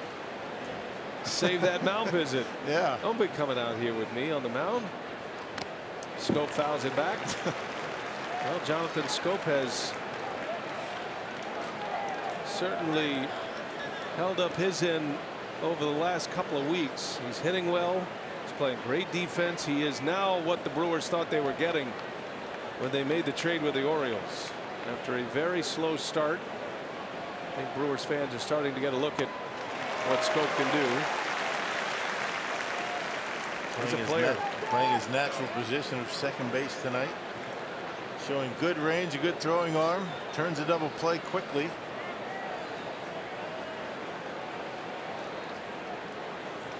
One ball, 2 strikes. Schoop fouls it off his foot. Well, these 2 plays tonight, the double play and then that ground ball on Rizzo, will stand up as a couple of the key moments defensively. Badger Mutual Insurance plays of the game. Schoop right in the middle of them both. See how quickly got rid of that baseball. A rocket over to first. Check out this play. Off balance. Look at the throwing arm against Rizzo by a full step. Yes, you do have to have a good throwing arm to play second base these days. Boy, the 360 spin and puts it right on a dime. 1-2 the count to Schoop. And Lester misses with a fastball.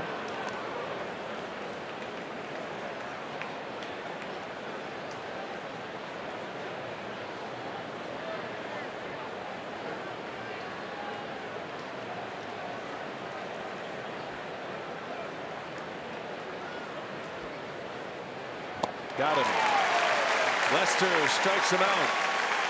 Out number 2. That's number 7 for John Lester. And Cutter, he's got better command of that pitch. Since the beginning of the 3rd inning.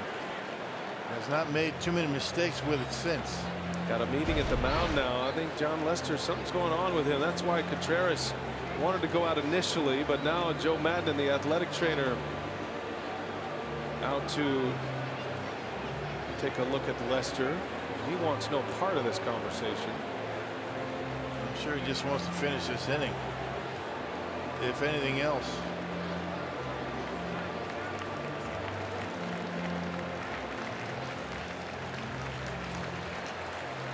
Well, as Joe Madden is walking back to the dugout, he's checking his card.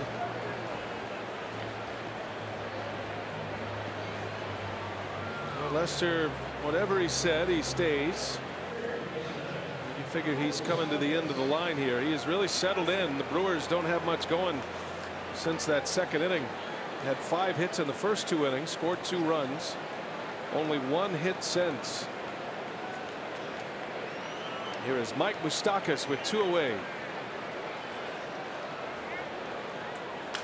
And a shot into center field, a base hit. 2nd hit of the game for Moustakas. 3rd time he's been on base. He's 2 for 2 with a walk, and the inning continues in this 6th. That pitch going away from, stayed right on it. Cut fastball up a little bit, out over the plate, but it was on the corner, and Moustakas off the end, dumps it into center. Moustakas having a good night at the plate. Came in hitting .256 in a Brewers uniform. This is his 37th game. Now Eric Kratz will bat.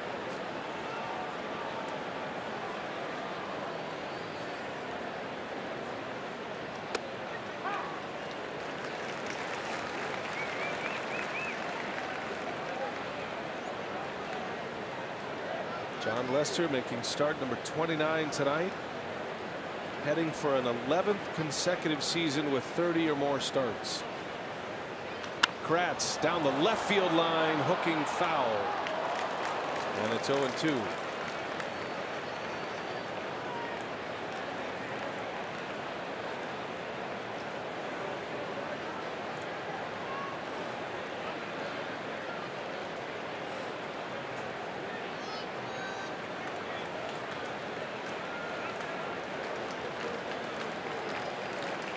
Brewers looking for a little 2-out magic from their catcher. Kratz to right field. That is down fair. And it's going to hit the sidewall. Zobrist falls down. Moustakas around third will try to score. Throw comes in. Moustakas on his way back. Kratz on his way back. Everybody safe. Good thing, huh? Ed Cedar being very aggressive at third base. Moustakas rounding the bag. He saw what was going on. He just stopped. That's pretty good base running by Kratz. I mean, if Moustakas keeps going, I think Kratz was thinking about getting into third. Zobrist having all kinds of problems out there. We're not talking about two base burners out on the bases. And Moustakas chugging around. Ed Cedar setting him, and then as soon as Moustakas sees what's going on, he heads back. There's no way I'm going to make it. Looks like we have another injury visit to the mound. Whatever's going on with John Lester, Joe Madden is not convinced he is right. Second and third, 2 outs, back-to-back hits. And I think that's going to be the end for Lester. They do make the call to the bullpen. This will be an injury replacement. So Lester will exit 5 2/3 innings. And he'll leave 2 runners out there. And we will await word from the Cubs clubhouse on the nature of the injury. Brewers a chance to take the lead. Carl Edwards Jr. coming in. Pitching change at Wrigley.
Miller Lite, great taste and only 96 calories.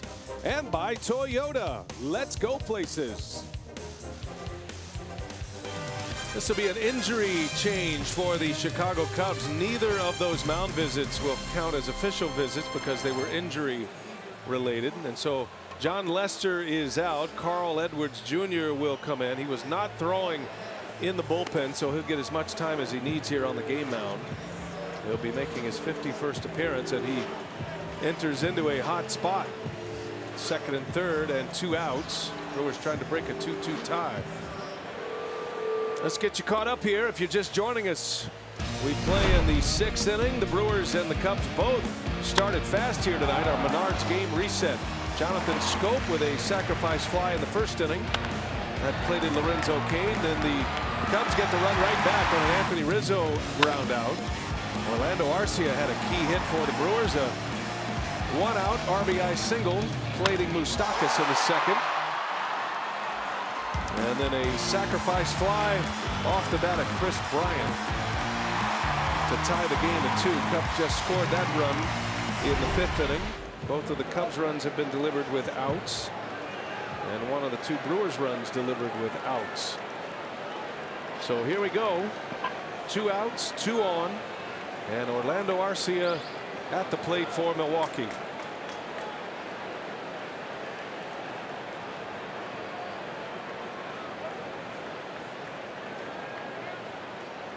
And that gets by Contreras.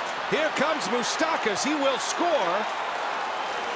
The Brewers take the lead on a wild pitch, a first pitch wild pitch from Edwards. Yeah, curveball that wasn't even close. I mean, Edwards has struggled a bit as of late.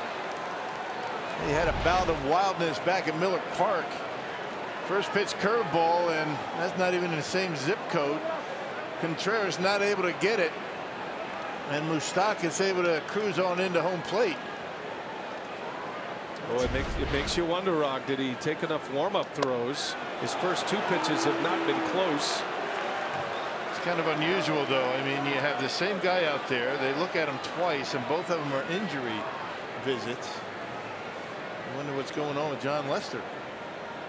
2-0 to Arcia. Kratz a runner at third base. And that's ball 3. Now, you've been through this a lot on the catching end, but a pitcher comes out and warms up on the game now. There's a different kind of pressure. Yeah, you feel like you need to get going quickly. Everybody's watching you. The fans are waiting to go. Everybody's looking at you in the infield. Are you ready? Are you ready? Got to take your time. And he walked him on 4 straight. Arcia is on first and third.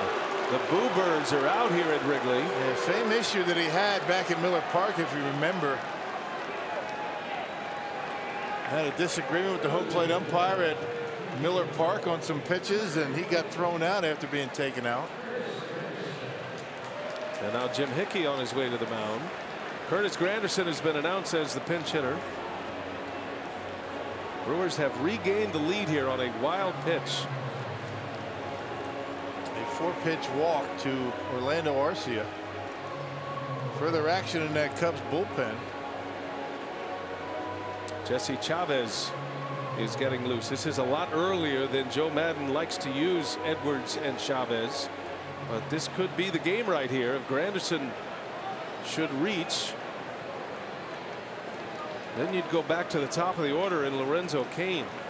Chavez looks like he's getting ready with some purpose right now. Well, a nice guy to have to, trot off your bench middle of the game. Curtis Granderson. So the Grandy man steps in with 2 outs and runners at the corners. They put a shift on for him. 3 infielders on the right. And Granderson takes strike 1.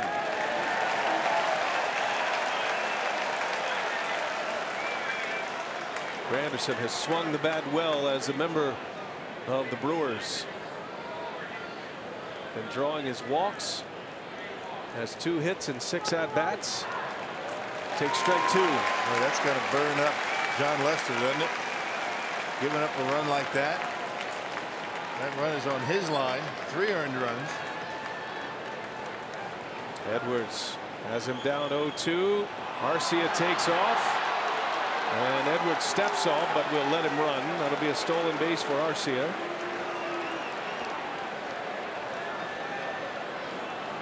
And now a base hit could play 2 more. Granderson playing in his 7th game. He has the 2 hits, has 5 walks. He's also hit a 2-run homer, which came against the Cubs. And he looks at one just off the plate. Boy, he got a break there. Boy, tough one to take with 2 strikes. 97 down and away. Looked like a strike. You see how Contreras was standing tall. And maybe the way he caught it. And it wasn't called. 1 ball, 2 strikes. Granderson, half swing. He goes. They have to secure it at first. Contreras does. And the inning is over. But a wild pitch. And the Brewers have regained the lead at Wrigley. 3-2 Milwaukee. We go to the bottom of the 6th inning.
And before the game started, we told you about Craig Counsell saying they need to continue to just put a dent into the division standings, and they've certainly done that over their last couple of series. They've gone 13-5 over their last 18 games. They have won 6 straight series, and Craig Counsell said they're just playing good baseball right now, and he said it's coming from contributions from different guys up and down the lineup. He said the biggest thing, we're just pitching well in this stretch. So the starters over that run have a 3.87 earned run average. The bullpen a little bit better at 3.67. He said really it's been a function of the September rosters as well. He said with more guys, we're able to get guys rest, and he said especially the emergence of Corey Knebel since he's returned to the team. Of his 15 batters retired, he has struck out 10 of those. So adding that arm back to the bullpen, a huge piece. And he said bottom line, run prevention. They're just keeping runs off the board. All right, Sophia, thanks. And now a big part of that bullpen is on the mound, and Corbin Burnes, a rookie who has not pitched like a rookie this year.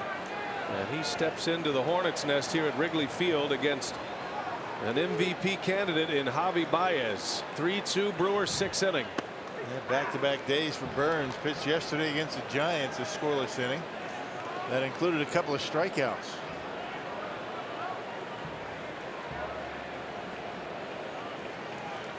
No balls and a strike on Baez. And a swing and a liner foul. No balls, 2 strikes.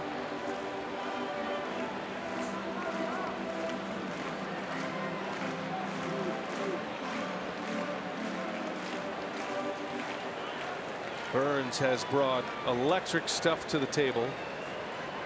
Power fastball, power sinker, slider, curve, changeup. And he's starting to use his entire repertoire now. The 0-2. Baez gets jammed, and a fly ball out to right field. Yelich for out number 1. It's just been so impressive. Yeah, throwing strikes too. I mean, he comes in, he throws strikes, he doesn't walk many. He's got a lot of confidence in that fastball slider combination. Not a very good slider that time, but Baez jammed himself. That one ended up just spinning up there on the inside corner. Got away with it. Left-handers will mix it up a little bit more. Maybe throw a change-up every now and again. Curveball once in a while, but it's been basically fastball slider for Burnes. Pitching in back-to-back games, facing Ben Zobrist, who turns around to hit left-handed.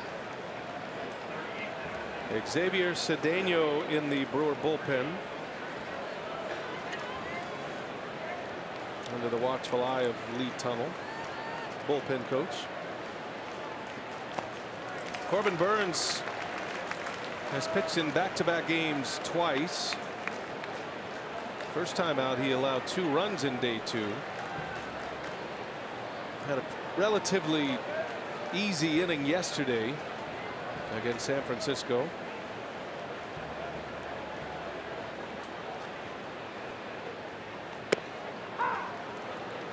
There's that change-up right there. Change-up, curveball, not sure what it was.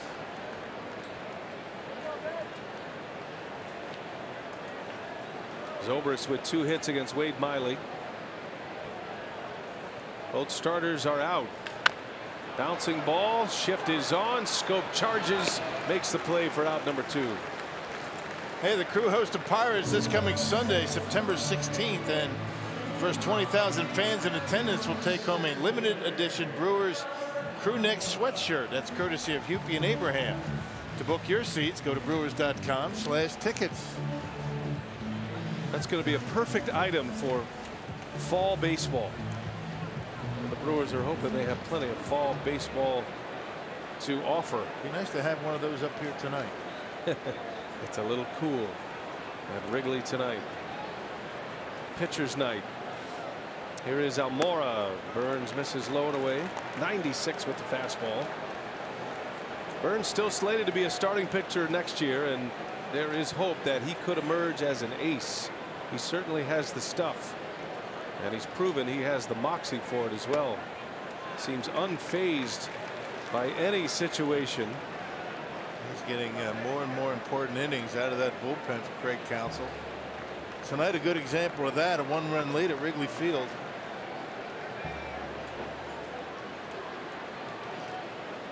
Two balls, no strikes on Almora. 0 for 2 tonight. Had a good cut, but fouls it back. That's 97 on the outside corner. Not a whole lot you can do with it. Yeah. He has that explosive finish on his fastball as well.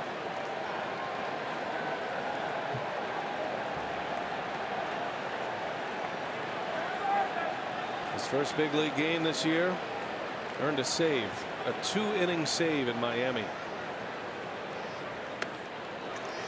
Kind of had the idea he had something special going when he shows up in the big leagues as if he's been here for a decade. Yeah. Saving a win very quickly on his record. As many strikeouts as innings pitched this season. 3 balls and a strike. Almora hits the foot of Burns and will head into right field for a base hit. If Burns doesn't deflect that ball, I think he might have an out because both infielders were converging. It was hit hard. Can't really teach that out of a player. Tried to get out of the way, I think. I don't think he tried to let it hit him. Scope would have been there for it. That left the bat at 109 miles an hour. So he hit it on the barrel. It's a 2-out base runner. Burns is all right. This could be his last hitter, regardless. Pitcher spot coming up. Kyle Schwarber already on deck. And the lefty Cedeno in the bullpen for Milwaukee. Contreras doubled and scored last inning. Had a hustle double to start the inning on a hot ground ball off of Miley that snuck through the infield. Miley goes 5 innings, 2 runs, both earned, 3 walks and a strikeout. Got out of a jam last inning.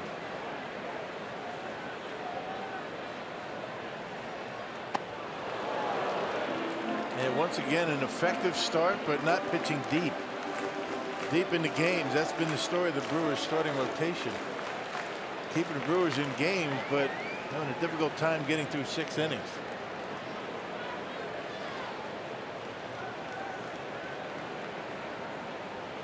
Corbin Burns.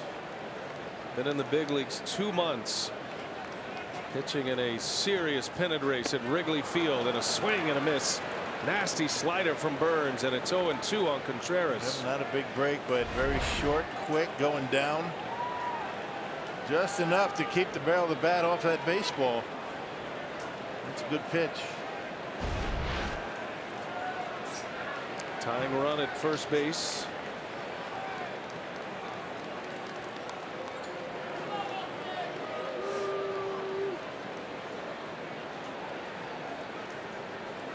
Burns just flew through the system. Single A and Double A last year, en route to a minor league pitcher of the year in the Brewers system. Started the year in Triple A this season.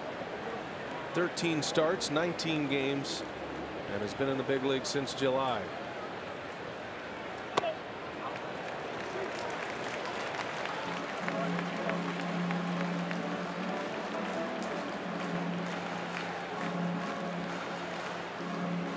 Just 23 years of age. Drafted 2 years ago.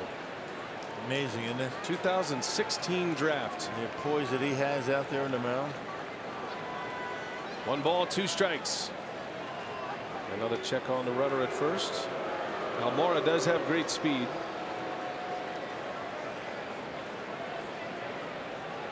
Kratz sliding on the inside corner. Burns goes over to first. First thing Contreras did was look to see where Kratz was. Kratz tried to get out of there as quick as he could. Or maybe Kratz, knowing the throw goes to first, pulling the decoy on him. Maybe he's playing possum. We'll see. Coming inside, and a fastball missed.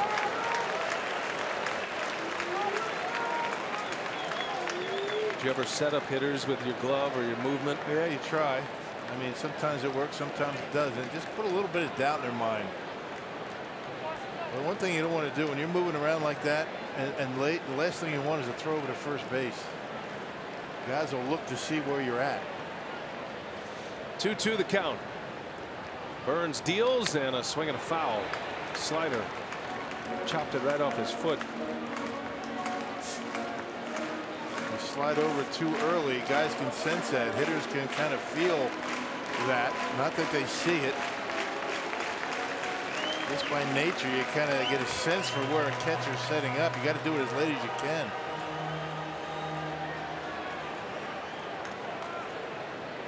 Kratz, of course, very good at that. It's all those little things that he brings to the table. Good thing he's got an old catcher here in the booth pointing it all out, because there's some things I didn't even know existed in a big league game. Kratz gives you that calm presence. Yeah, he's old school. The little things that he does that some don't. 2-2 the count. Do it again to Contreras. Burns trying to shake him here in this 6th inning, and it's a shot. Schoop is out there again, and a good throw to get Contreras. Whoever is lining up the Brewers tonight is hitting the bullseye. Top of the order coming up. Kane, Yelich, and Aguilar as Schoop with another terrific play and perfectly positioned to end the inning.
(3-2) Brewers as we go to the 7th. Lorenzo Cain certainly has one of those moments here tonight with John Lester at the plate, and an inning that was starting to shape up very poorly for Miley.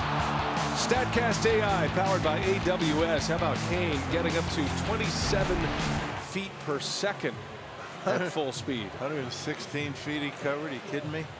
That was a great catch. Yeah. And that flipped the inning. That was the first out in the 5th inning for the Cubs. They had the bases loaded with Bryant at the plate. He had the sac fly, and then Miley got Rizzo to end the inning on a great play by Schoop. So the numbers for Jesse Chavez, the next reliever on for the Cubs. After Edwards works a 3rd of an inning, it is Chavez here against the top of the Brewers order. Amazing numbers for the Cubs so far since he's been in the National League. Has not given up a run.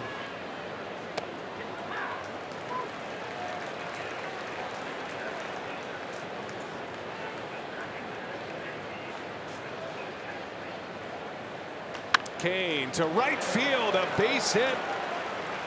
4 for 4 for Lorenzo Cain. All singles.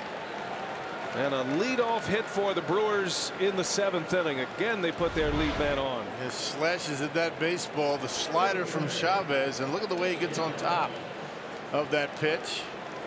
A lot of guys will hit it hard that way, but get under it, kind of pop it up, an easy fly to right. But Lorenzo able to go top down, hit a bullet into right field. What a night. Yeah. 4 for 4 for Lorenzo Cain. Now Yelich takes a ball.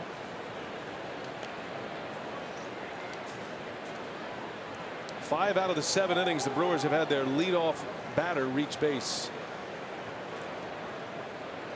Cain's responsible for 3 of those 5. Yelich takes a ball low. 2-0 the count. Yelich on the Powerball home run leaderboard. He has 28 on the year. He and Travis Shaw. Aguilar the team leader with 31. 5 players with 20 or more homers this year. Yelich, a high fly ball to center field. Mile high. And Almora makes a catch for the first out. That might have hit the roof. Yeah. He barreled it up, just got underneath it. I said in error that Chavez had not allowed a run. He has. He's got a 161 earned run average in 23 games with the Cubs. Outstanding work. But he has allowed runs. He did give up that run, or the fielder's choice, off the bat of Yelich. That helped the Brewers win in walk-off fashion last Monday, Labor Day. Weren't his runs. He was on the mound. He was the one walking off. Jesus Aguilar with Kane at first. Might see Kane try to run here.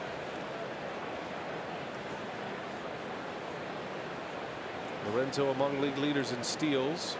Contreras, a very strong throwing arm.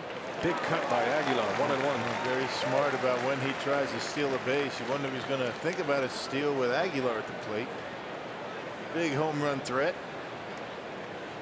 Yeah, you're right. Even on a night like this with the wind blowing in, Aguilar still has the pop. It don't matter with him. By the way, an update from the Cubs clubhouse. John Lester exiting this game with low back tightness.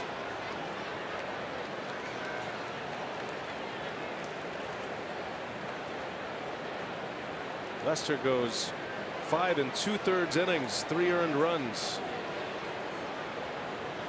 Brewers get a 2-out rally going in that 6th inning to chase him.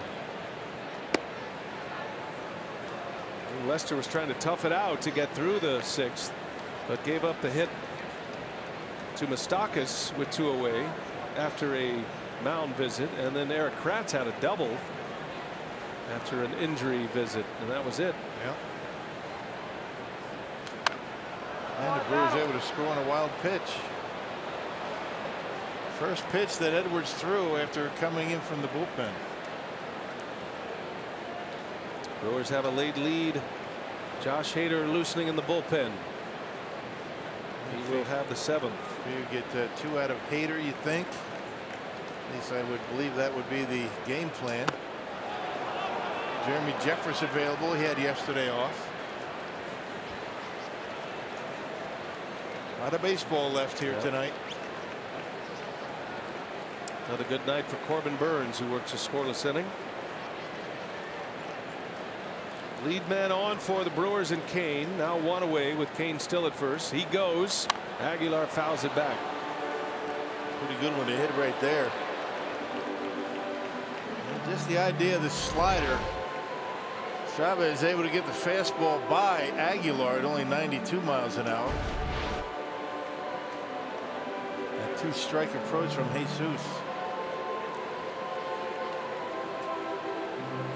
Ryan Braun due next. Lorenzo Kane is 4th in the league in steals with 26.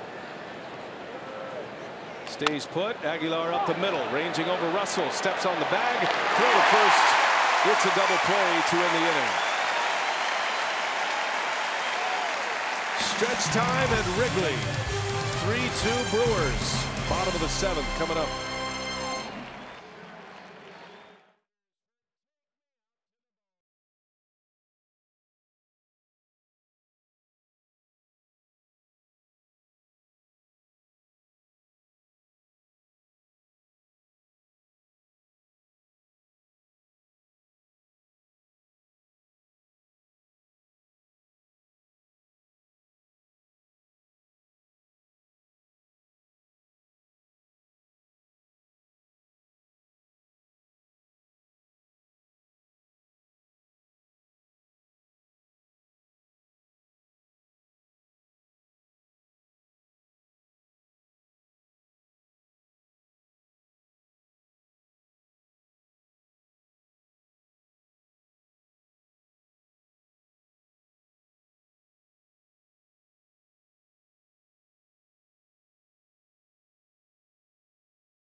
double play ball off the bat of Aguilar. He's all right heading back to center field, but gave us some worry. He had a stolen base attempt the pitch prior. And Kane will remain in, no problem. Gonna have a pitching change here. The Brewers were in a situation with Schwarber potentially coming up, but he had not yet been announced. So Counsell sends Burns out. Schwarber is announced, and now Counsell can go to his matchup. So he wanted to get Schwarber in the game so he could bring on Hader. Good job by Burns. Pitching change before the inning begins in the 7th.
Have the lead. Joe Madden will counter, so this might be an area where baseball could look at. You could expedite things, just forcing the offensive team to declare who they're going to hit, and then you don't have the whole cat and mouse game here. But when it's all said and done, Schwarber was announced, so he's out of the game. David Bodie will be called upon to hit against Josh Hader, and Hader will start this 7th inning. 8th spot in the batting order, the pitcher spot for the Cubs. Bodie, then Russell, then back to the top of the order. And Bodie, a swing and a miss. And Josh last appeared in the game on Friday against the Giants. 2 scoreless innings that included 5 strikeouts. So Josh was on the top of his game. Velocity was good. Bodie has been terrific off the bench for the Cubs in his short time in the big leagues. Takes a fastball right down the middle. David Bodie, as a pinch hitter, is 5 for 10 with 7 RBIs, including a grand slam and a pinch hit at bat to win the game against the Nationals a few Sundays ago. No balls, 2 strikes. Got him. Hader, a strikeout. Up the ladder with a 96-mile-an-hour fastball. Yeah, 3 pitches, not messing around. Good morning, good afternoon, and good night with a high fastball to Bodie. Swings right under it. An interesting decision by Joe Madden to have Kyle Schwarber announce the lead off this inning. I mean, that's a big bat to burn without having an actual at-bat. Schwarber now not available. He had a couple of different options, and in particular, I thought maybe Ian Happ might have been the way to go. He's a switch hitter here in the 7th inning, so Brewers don't have to worry about Schwarber the rest of the night. Addison Russell with 1 away.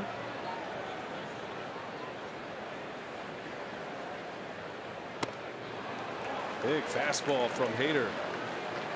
5 pitches, 5 strikes. Russell down 0-2. They figured Tommy La Stella would be the next bat off the bench for Madden. And with Hader in the game now, it still leaves you with Xavier Cedeno if you had to match up at some point.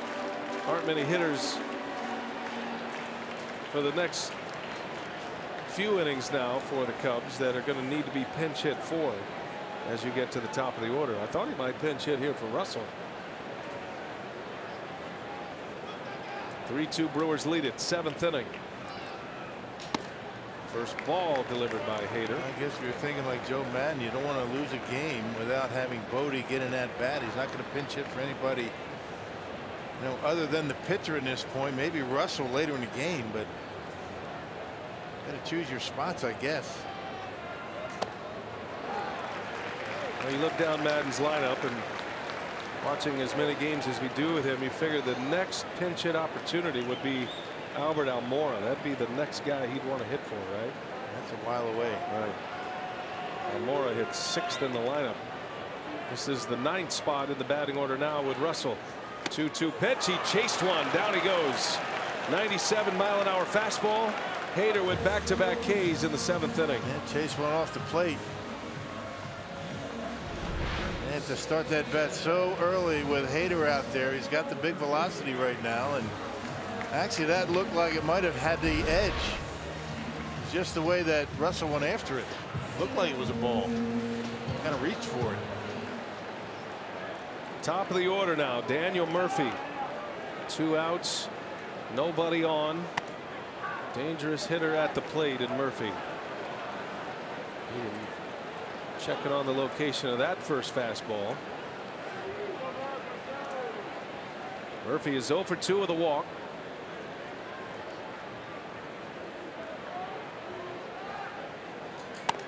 Right by him. Another one in 97. It's 0-2. Well, if you're going to throw the slider, better get it down. Hader every now and again will throw that slider to lefties. 0-2. Don't want to leave it upstairs. 2-strike pitch is outside.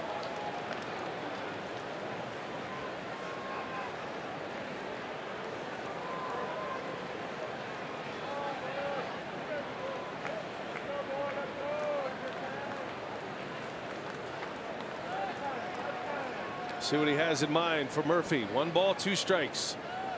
Cubs batting in the 7th, and a swing and a miss. Hader sticks with the fastball and strikes out the side. The Haderade, sweet tonight. 3 Ks in the 7th. We head to the 8th. Brewers still lead at 3-2.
Friday, There's a lot of Bucco fans in Brewer country right now as the Pirates are up on the road in St. Louis as they go to the 8th. We'll keep an eye on that one.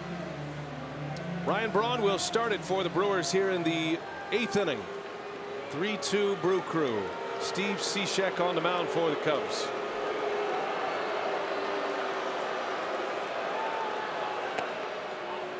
It'll be Braun, Schoop, and Moustakas. 70th appearance of the year for Cishek. He gave up a couple of runs his last time out. That was a couple of days ago at Washington. 2 hits, 2 runs, and only recorded 1 out. He has not pitched well here recently for the Cubs. 2 Sundays ago, or 2 Fridays ago against the Phillies, gave up a walk-off home run to Asdrubal Cabrera.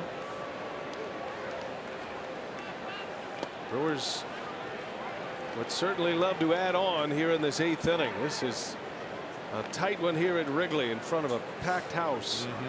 Good game, good defense. Seen some great plays on both ends.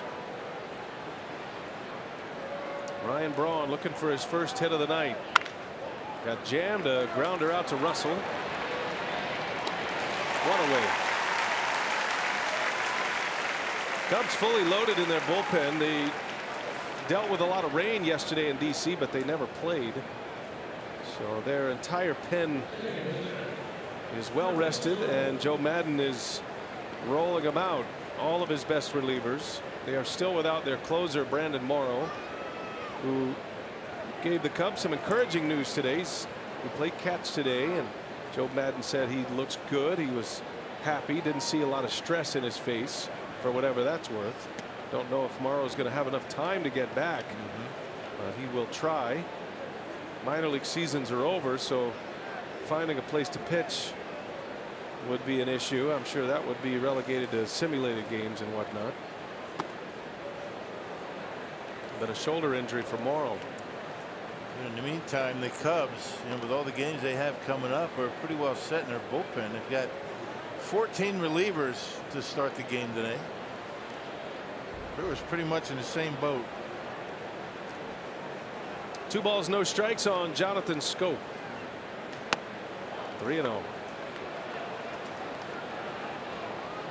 Schoop drove in a run his first at bat. Sac fly. He's 0 for 2. Moustakas due next. There's a strike. 3-1.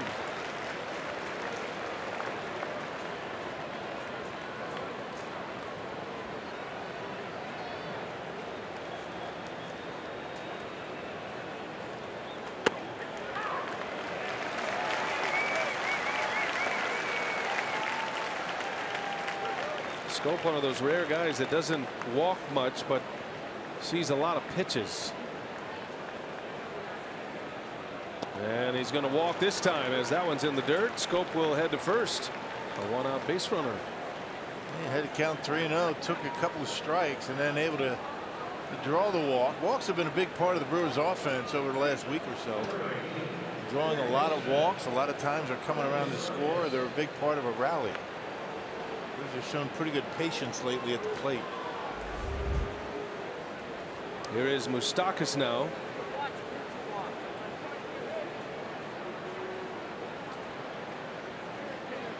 Moustakas has had a great night. On base all 3 times. Scored 2 runs.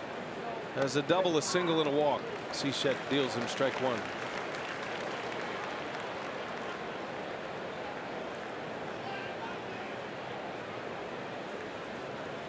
Josh Hader just struck out the side in the 7th. Brewers trying to add on in the 8th. Hader still sitting in the dugout in a position that would certainly lead you to believe he's coming back out. Yeah, without a doubt. Nobody in the Brewers bullpen. Hader throwing mostly fastballs for those 3 strikeouts. Brewers aren't biting on the Cishek offerings as of yet. 13 pitches. The Brewers have only had 1 swing in this inning. 2-1. 2-2 now. Big sweeping breaking pitch down in the zone, and That fooled Moustakas that time.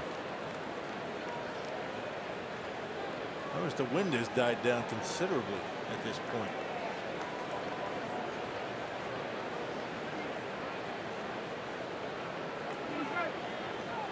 As a matter of fact, feels like there's a slight breeze maybe blowing out. Yeah.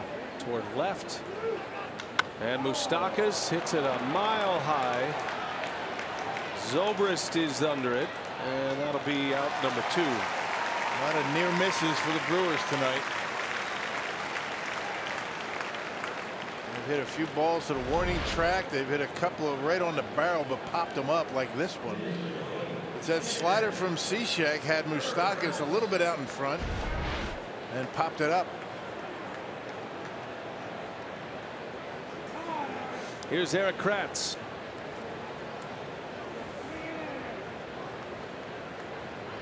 Kratz had a double his last time up.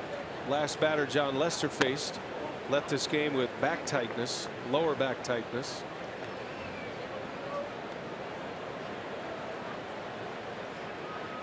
And a fly ball out in the second inning that allowed Moustakas to tag.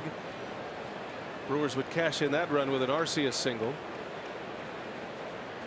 And then his double in the 6th inning helped set up another run scoring opportunity on the wild pitch.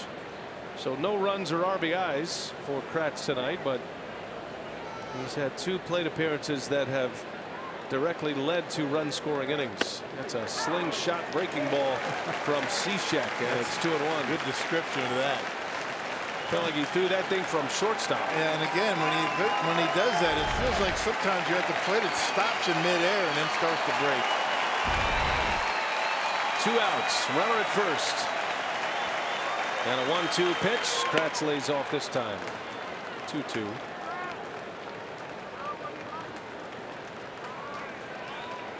Kratz hits that same ball he hit in the 2nd inning. I think it flies out of here this time around. You're right. Wind was blowing in back then. Tough to elevate this guy though. 2-2 pitch. Kratz right field sinking. That's down. A base hit for Kratz. Scope on his way to third. Throw comes in. It's cut off. And Eric Kratz with his 2nd hit of the game. Yeah, both of them to right field. Double down the line and right. Good approach by Eric Kratz, just dumping one down the line and right again. That's a fastball that was kind of riding in on his hands and got enough of it. By the time Zobrist gets to it, Jonathan Scope able to get into third base. And if there was ever a matchup made for Orlando Arcia, it is Steve Cishek. Low ball hitter, low ball pitcher. Just has to stay on that slider. And don't pull off it. Eric Kratz showing exactly what you have to do against a guy like Cishek, a right-handed batter. Stay right in there. Jam shot down the line and right. Arcia with a key RBI single in the 2nd, and then he walked and stole a base in the 6th. Way inside. 2 balls and no strikes. If Arcia can reach in this inning, Travis Shaw has already moved on deck, and that would be a prime matchup. Cishek will be visited by the pitching coach Jim Hickey.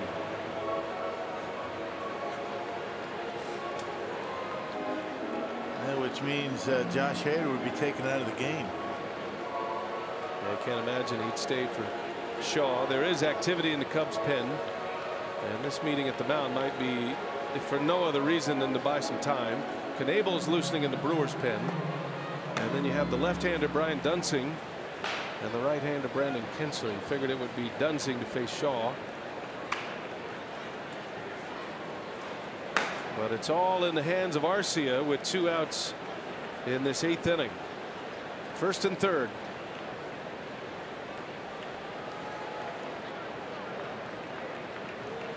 .20 pitch. Arcia, big swing. Tied him up. Might have swung at ball 3. Had one to swing at though. He liked that pitch inside.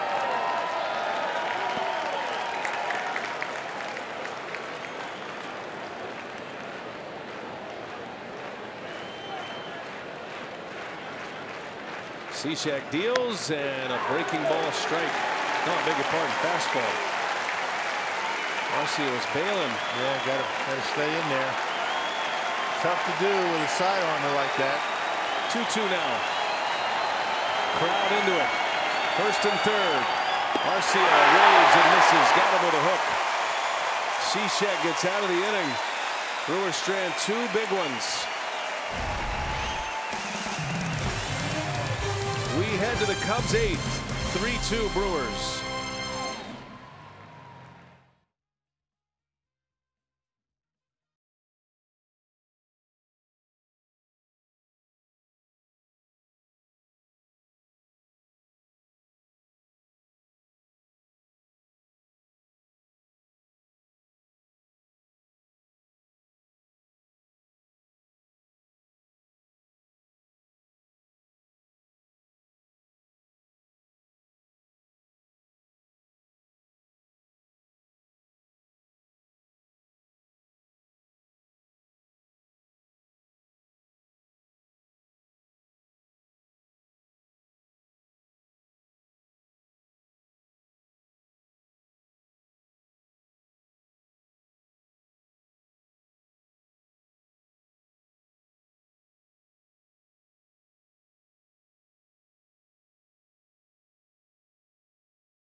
All right, Dario, thank you. And here we go. Big spot. Josh Hader facing Chris Bryant. Bryant, Rizzo, Baez coming up. And Hader, fastball strike to start the inning. Struck out the side in the 7th. Chris Bryant tonight has a double and a run scored, and then he drove in a run with a sac fly. Good job working ahead in the count since he's come in.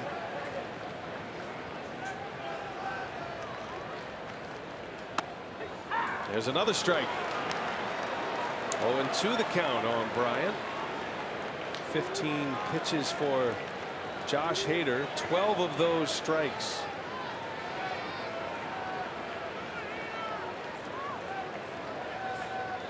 Bryant down 0-2 and a fastball high. Now this is where the Brewers going to have to earn it. Cubs have their best 3 hitters coming up. 1-run game. Brewers took the lead with a run in the 6th inning on a wild pitch. And down goes Bryant. He struck him out, went back to the fastball. How about the location of Chris Bryant there? He wasted a pitch up in the zone with 2 strikes. Every one of the fastballs, other than that 3rd one, right on the edge, 94 miles an hour. Chris Bryant just reaching for it. That's just impeccable command by Hader. 125 strikeouts now for Josh Hader.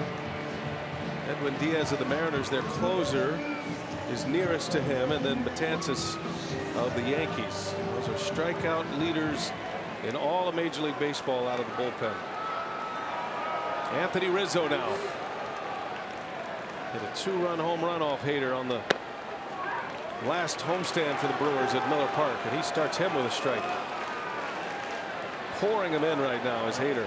Hader kept feeding him fastballs in, and Rizzo finally was able to get one, knocked it out of the ballpark.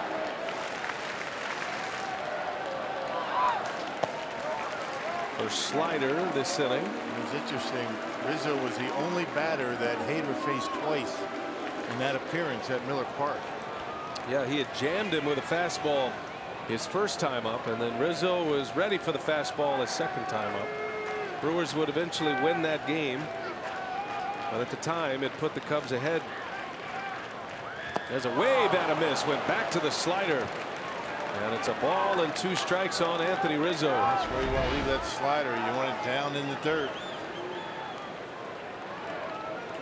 Rizzo's been doing a real good job since the end of August against lefties. Stays right in there. 2 hits against Hader. 1 ball, 2 strikes with 1 out in the 8th. And a swing and a miss. 97. Hader with one of his best fastballs. And a strikeout of Rizzo. 5 consecutive strikeouts for Josh Hader. But just look where he's placing these pitches. I mean, he's not really working with a whole lot of the plate. That one right on the edge after Rizzo chased the slider in the dirt. I mean, that's just perfect pitching. Glove side, arm side, it's been impeccable command by Hader tonight. And what a matchup now. Josh Hader, one of the best relievers in the game against one of the best hitters in the game. Javier Baez. First ball swung at 97 on the inside corner. Baez coming out of his shoes. Big time uppercut. Got it right by him underneath it. Serious drama here at Wrigley. Hader fires a swing and a miss. 0-2 the count. Throwing a little bit higher this time. You don't have to throw a strike. Got a couple of pitches to play with here. He will chase. See if he's going to chase one. Does Hader have another strikeout in him? He's got 11 swings and misses of the 23 pitches thus far. And it's a cold strike 3. Josh Hader. What a performance tonight. 6 up, 6 down, 6 strikeouts. Bodie was first, then Russell, then Murphy. Start the 8th with a strikeout of Bryant to Rizzo to Baez. Josh Hader, take a bow.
Just posted in a pennant race at Wrigley. Does it get any better?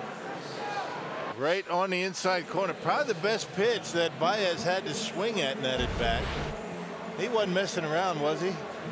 He threw 24 pitches, Rock, 19 for strikes, had 11 swings and misses. Of the 24 pitches he threw, 22 were fastballs. Yeah. Just 2 sliders in which he threw to Anthony Rizzo. What a performance. My goodness. Now Santana, the pinch hitter.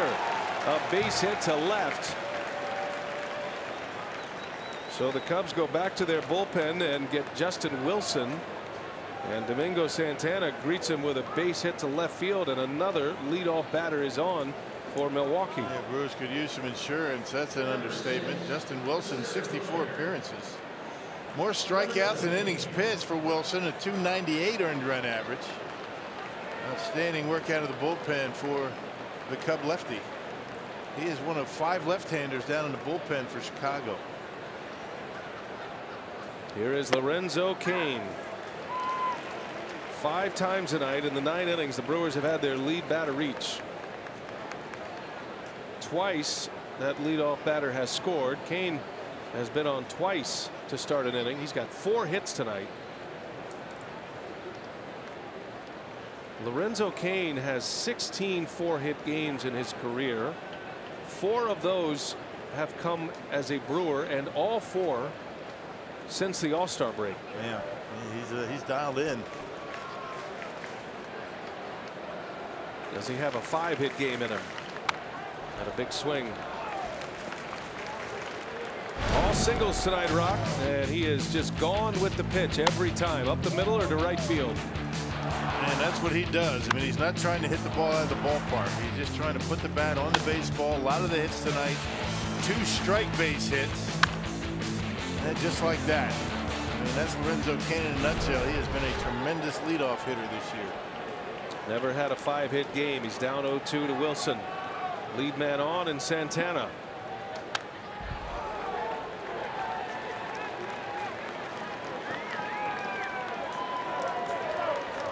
Lorenzo wants some stick 'em. I don't think Gary Cedarstrom's letting him get it. Okay, he says. Make it fast. What's the alternative? I could lose the bat. I might hit you with it.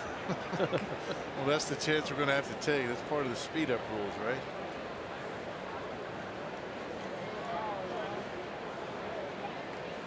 No balls, 2 strikes on Cain.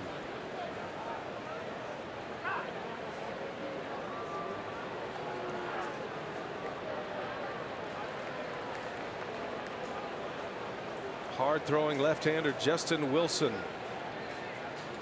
Pitching this 9th inning. Brewers lead 3-2. And a check on Santana.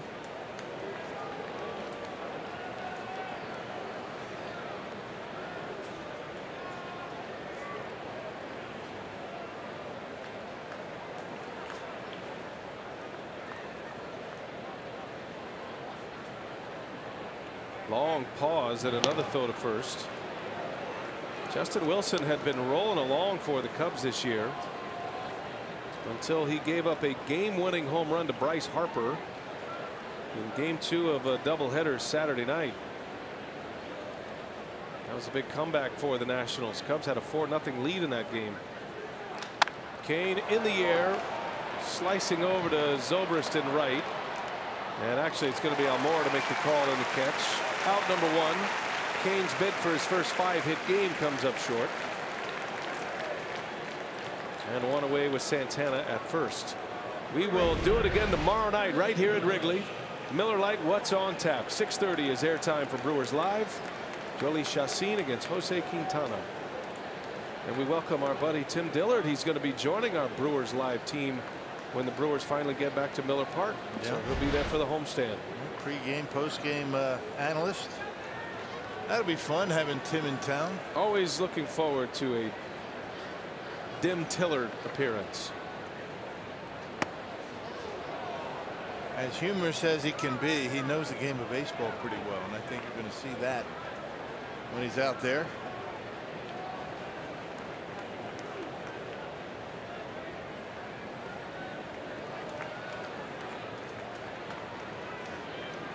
Christian Yelich with Santana at first.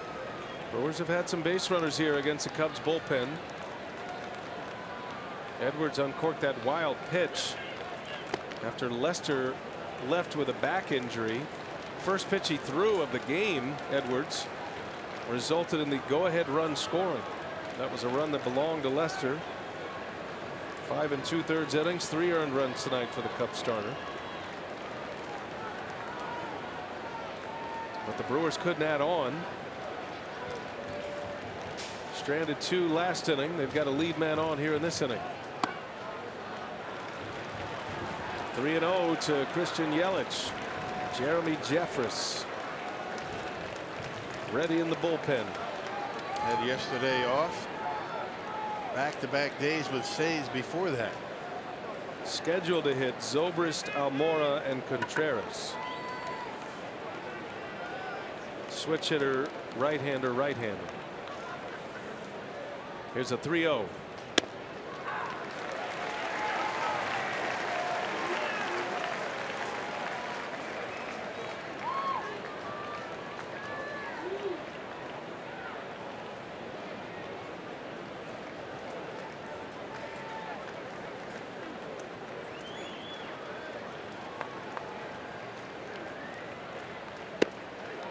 In there, 3-2 now on Yelich.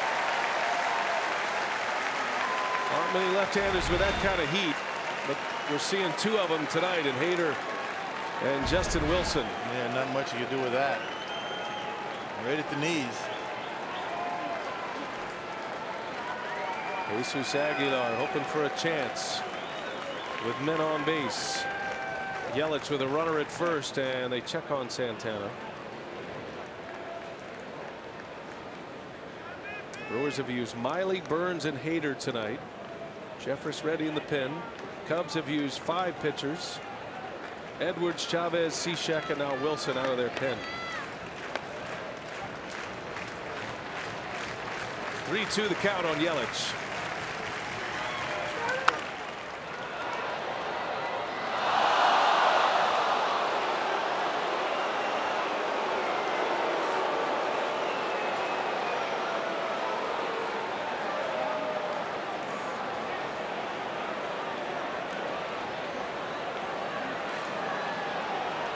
I think he dropped it.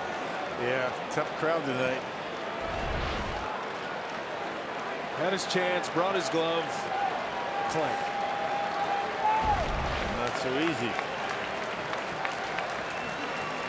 Ready for a 3-2 pitch. And Yelich draws the walk. 2 on for the Brewers in this 9th inning. A single and a walk here in the inning. Joe Madden on his way out. Jesus Aguilar coming up. And Madden wants to play matchup here in the 9th. Again, the Brewers knocking at the door to try to add on. Have not been able to do it in the last 2 innings. As Madden will take the ball from his left-hander. Pitching change at Wrigley. First and second, 1 out, and the best RBI man the Brewers have coming up.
Here in this 9th inning, we just saw Josh Hader strike out 6 consecutive batters. getting through the heart of the Cubs order as well, and Bryant, Rizzo, and Baez. And now the Brewers threatening to add on, and a former Brewer is on the mound, Brandon Kinsler. Yeah, split time between the Cubs now and the Washington Nationals. 63rd appearance. 450 earned run average. He's got a couple of men on. He's allowed 4 of 8 inherited runners to score. Let's see if Jesus Aguilar can plate somebody and get some insurance runs here. Last time out for Kinsler a couple of days ago, inning and 2/3 scoreless. 2 on, 1 out.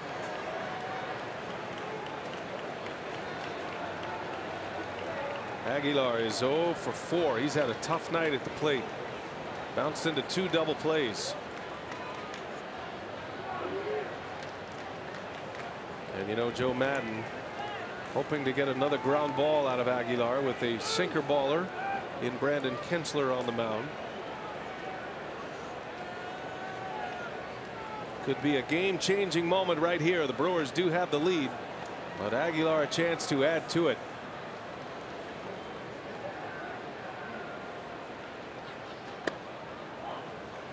Not sure what that was. Now, umpires tell you they don't make their decisions based on the way the catcher catches the ball. I can't buy it. I mean, that was clearly in the strike zone. Contreras setting up way inside. Oh, they got him. Santana says his toes on the base. And they call him out. Now Craig Counsell is on his way out. You can't push a foot off or a body part off the base to get it out. Second base umpire Corey Blazer made the call right away. It's certainly something the Brewers will have a look at. Well, did he get his foot? Is he on the bag, or does he get Murphy's foot?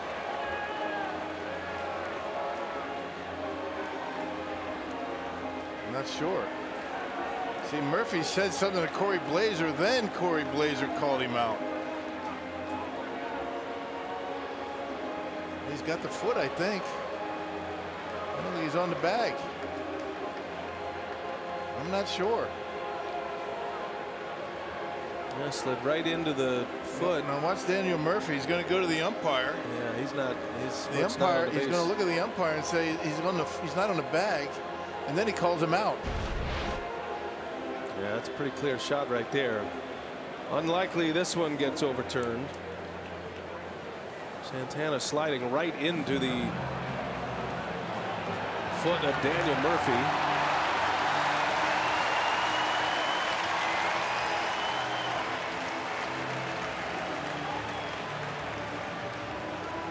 The only part of the bag that Murphy's foot was on the far side, the far left field side of the bag, and that's where Santana slid back. He had plenty of base to go to.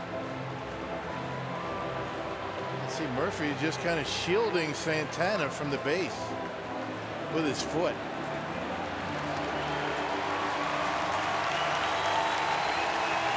And they're showing the same replay on the big screen. Well, that's a costly out. Yeah. Unlikely it gets overturned. A very costly out for the second out of the inning. So the ruling comes down. Just can't get picked off in a spot like this. Yeah, big mistake right there with Aguilar at the plate. Can't make mistakes like that down the stretch. So 2-men are out now. And a ball and no strikes on Aguilar.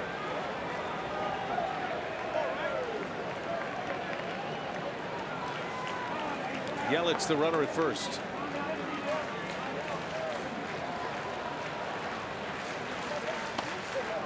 There's a strike, 1-1 to count.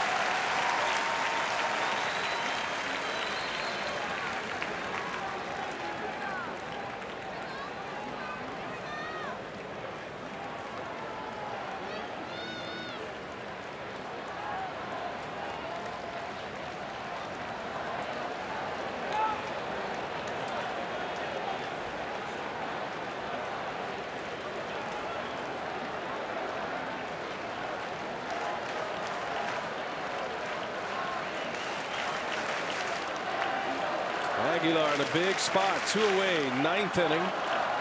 Brewers lead by a run, and that one misses down and away. 2 balls and a strike.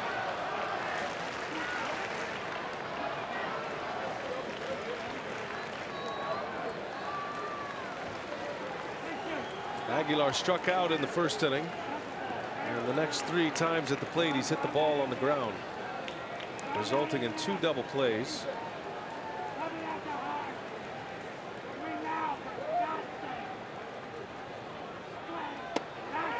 Did he go? He did not. Checks his swing, 3-1. See Jesus starting that bat a little bit early than he normally does. Able to hold up. See what Kinsler does here, 3-1. And a big swing by Aguilar. He chased ball 4. Yep, way off the inside corner. He's got that big run on his fastball, this Kinsler. Started on the corner, but look where it ends up. Full count, 2 outs. Yelich will start with the pitch. Aguilar rolls foul. Do it again. Been a frustrating night offensively for Jesus. Can't get the timing right. Mostly fastballs from Kinsler. Braun due next.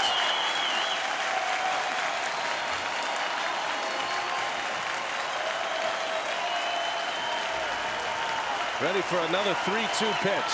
There goes Yelich. Aguilar, better swing, fights it off, but again, chase ball 4. Yeah, same pitch. Way in off the corner. A big running fastball from Kinsler.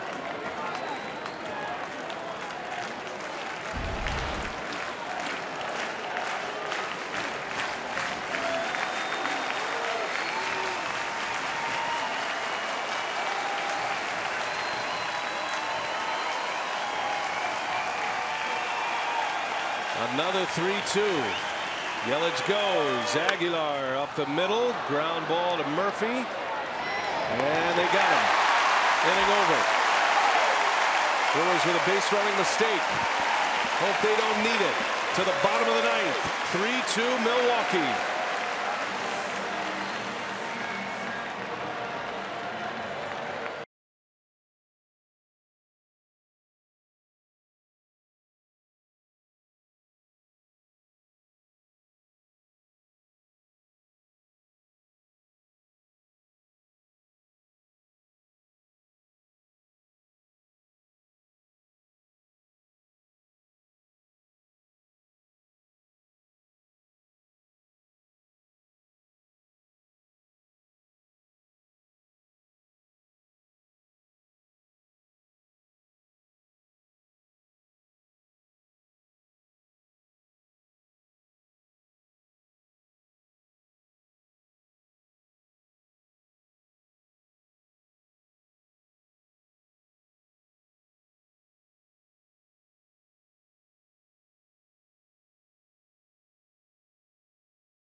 Feels like most games we've had against the Chicago Cubs this year. The Brewers and the Cubs have played a number of tight ones. And this one going right down to the wire. 1-run lead to protect Jeremy Jeffress. On to try to nail down his 11th save of the year. Well, saves 9 and 10 came on Friday and Saturday against the Giants. Yesterday was an off day for Jeremy, so he's right back at it, looking for save number 11. Middle of the Cubs order coming up. Brewers make some changes defensively. Shaw in at first, Broxton in right, Yelich in left. Ben Zobrist, the switch hitter, will bat lefty against Jeffress. And a breaking ball misses away. Josh Hader retired 6 in a row, all 6 strikeouts in 2 scoreless innings. As you see, Broxton, who moves Yelich to left field, and Shaw in the game at first. 2-0. Starting out with a couple of breaking pitches.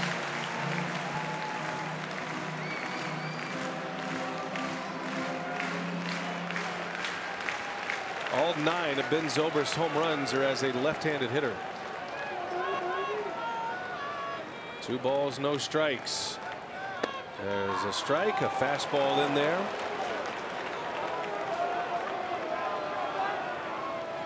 Zobrist, then Almora, then Contreras.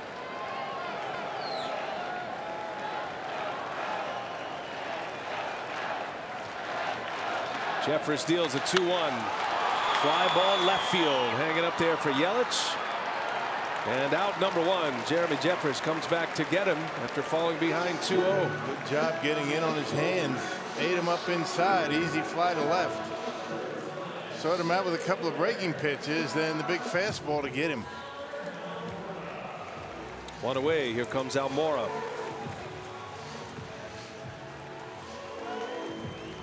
So durable Jeremy Jeffress has been. I mean, he's been throwing a lot, still has good velocity. Throwing in the mid to upper 90s.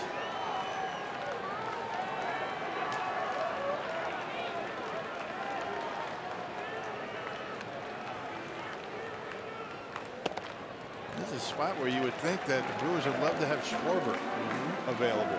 Yeah. He got burned early. Yeah, he was announced as a pinch hitter, and then the Brewers made a pitching change, bringing on Hader.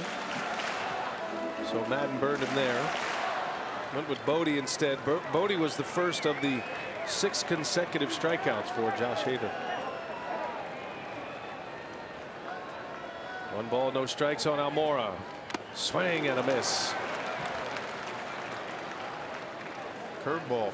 Didn't have a whole lot of break to it, but pulled the string on it.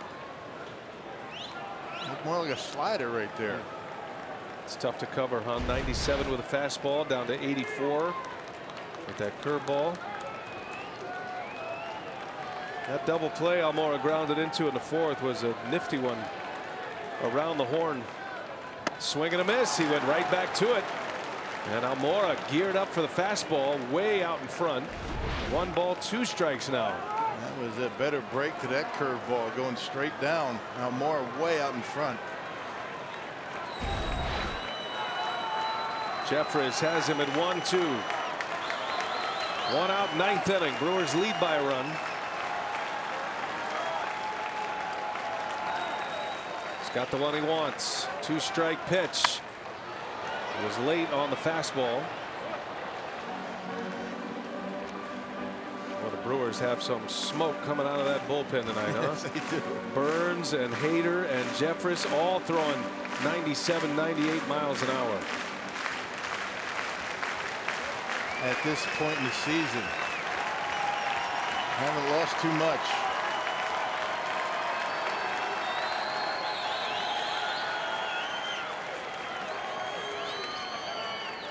Jeffress another 1-2, and that one is in there. Called strike 3. Had him looking curveball, very dangerous doing that right down the middle. My oh my.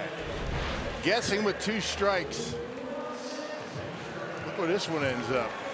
Bingo, right down Main Street. He's looking curveball. Got caught looking. And an about face. 2 outs in the inning.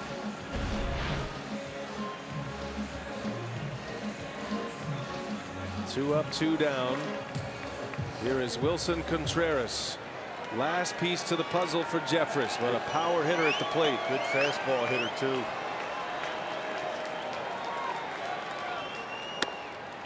Wow, showed bunt, takes a ball. And just because he's bunting doesn't mean it's not a strike. That was on the corner. Come on, Gary.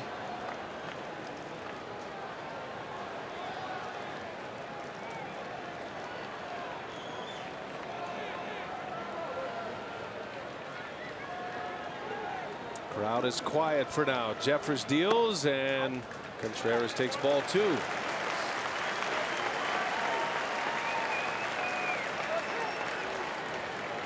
Dangerous pitch coming here. The wind, which was blowing in the first 6 innings, now blowing from the right field pole to the left field pole, slightly out to left.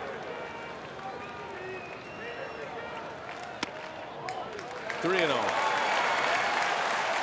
Nobody's swinging here. He's a good fastball hitter.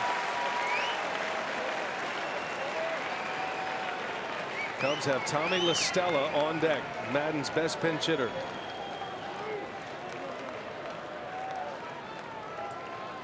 Three and 0. Strike. No intention to swing. Contreras trying to rattle him. Takes a peek out at Cedarstrom, the home plate umpire.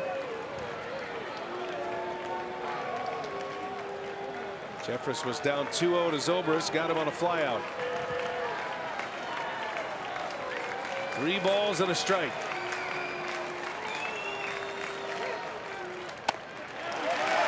Ball 4. Up there taking all the way. And they're going to get a pinch runner, probably Gore. Now the Cubs have the tying run on. Here he comes. Terrence Gore will run for Contreras.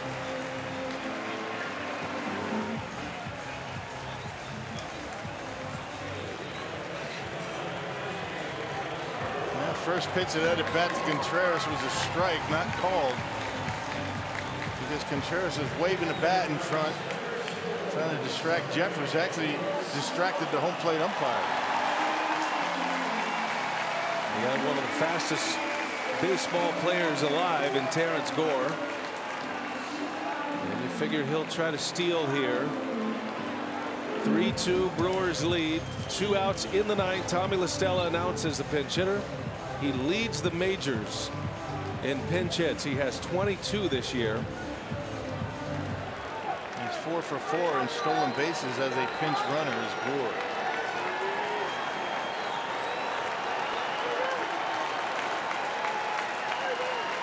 Crowd starting to rev up a little louder now. Comes down to their last out. Jeffress deals. La Stella takes a ball.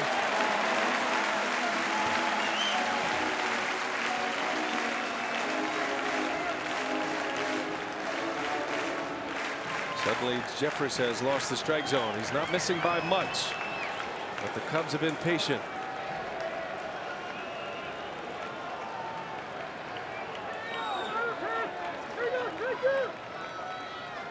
The 1-0.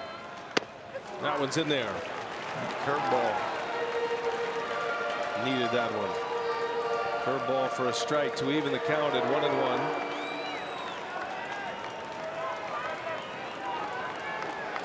Try to get that hitter in swing mode. Jeffress does get a lot of chases because of his big movement with the fastball.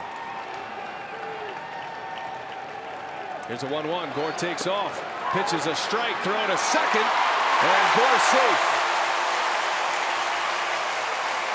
It was bang bang. It was a good throw by Kratz. But Gore too fast. And able to keep his foot on the bag after the late slide, coming on hard. Perfect throw by Kratz, but can't get him.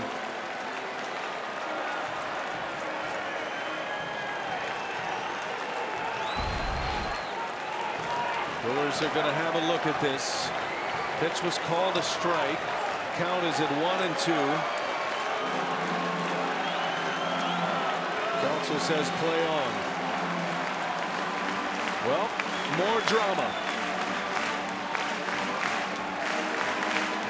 And Brewers going to bring the outfield in just a bit.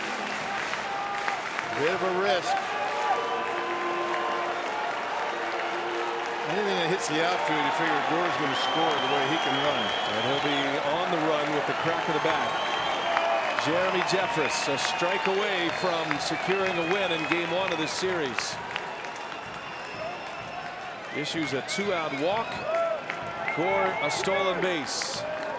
Here's a 1-2 and a ground ball foul. Listella out in front. Yeah, let that curveball upstairs a bit.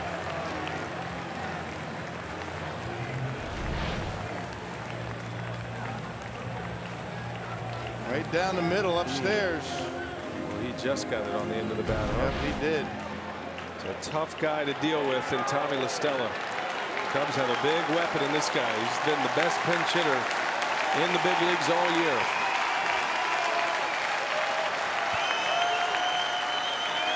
One and two. Another one comes from Jeffress. And Listella, big swing. He chased one upstairs. Outstays at a ball and 2 strikes. He is in swing mode right now. Fighting off the curveball. He's sitting on fastball. Just able to get a piece of it. Has not thrown a split change.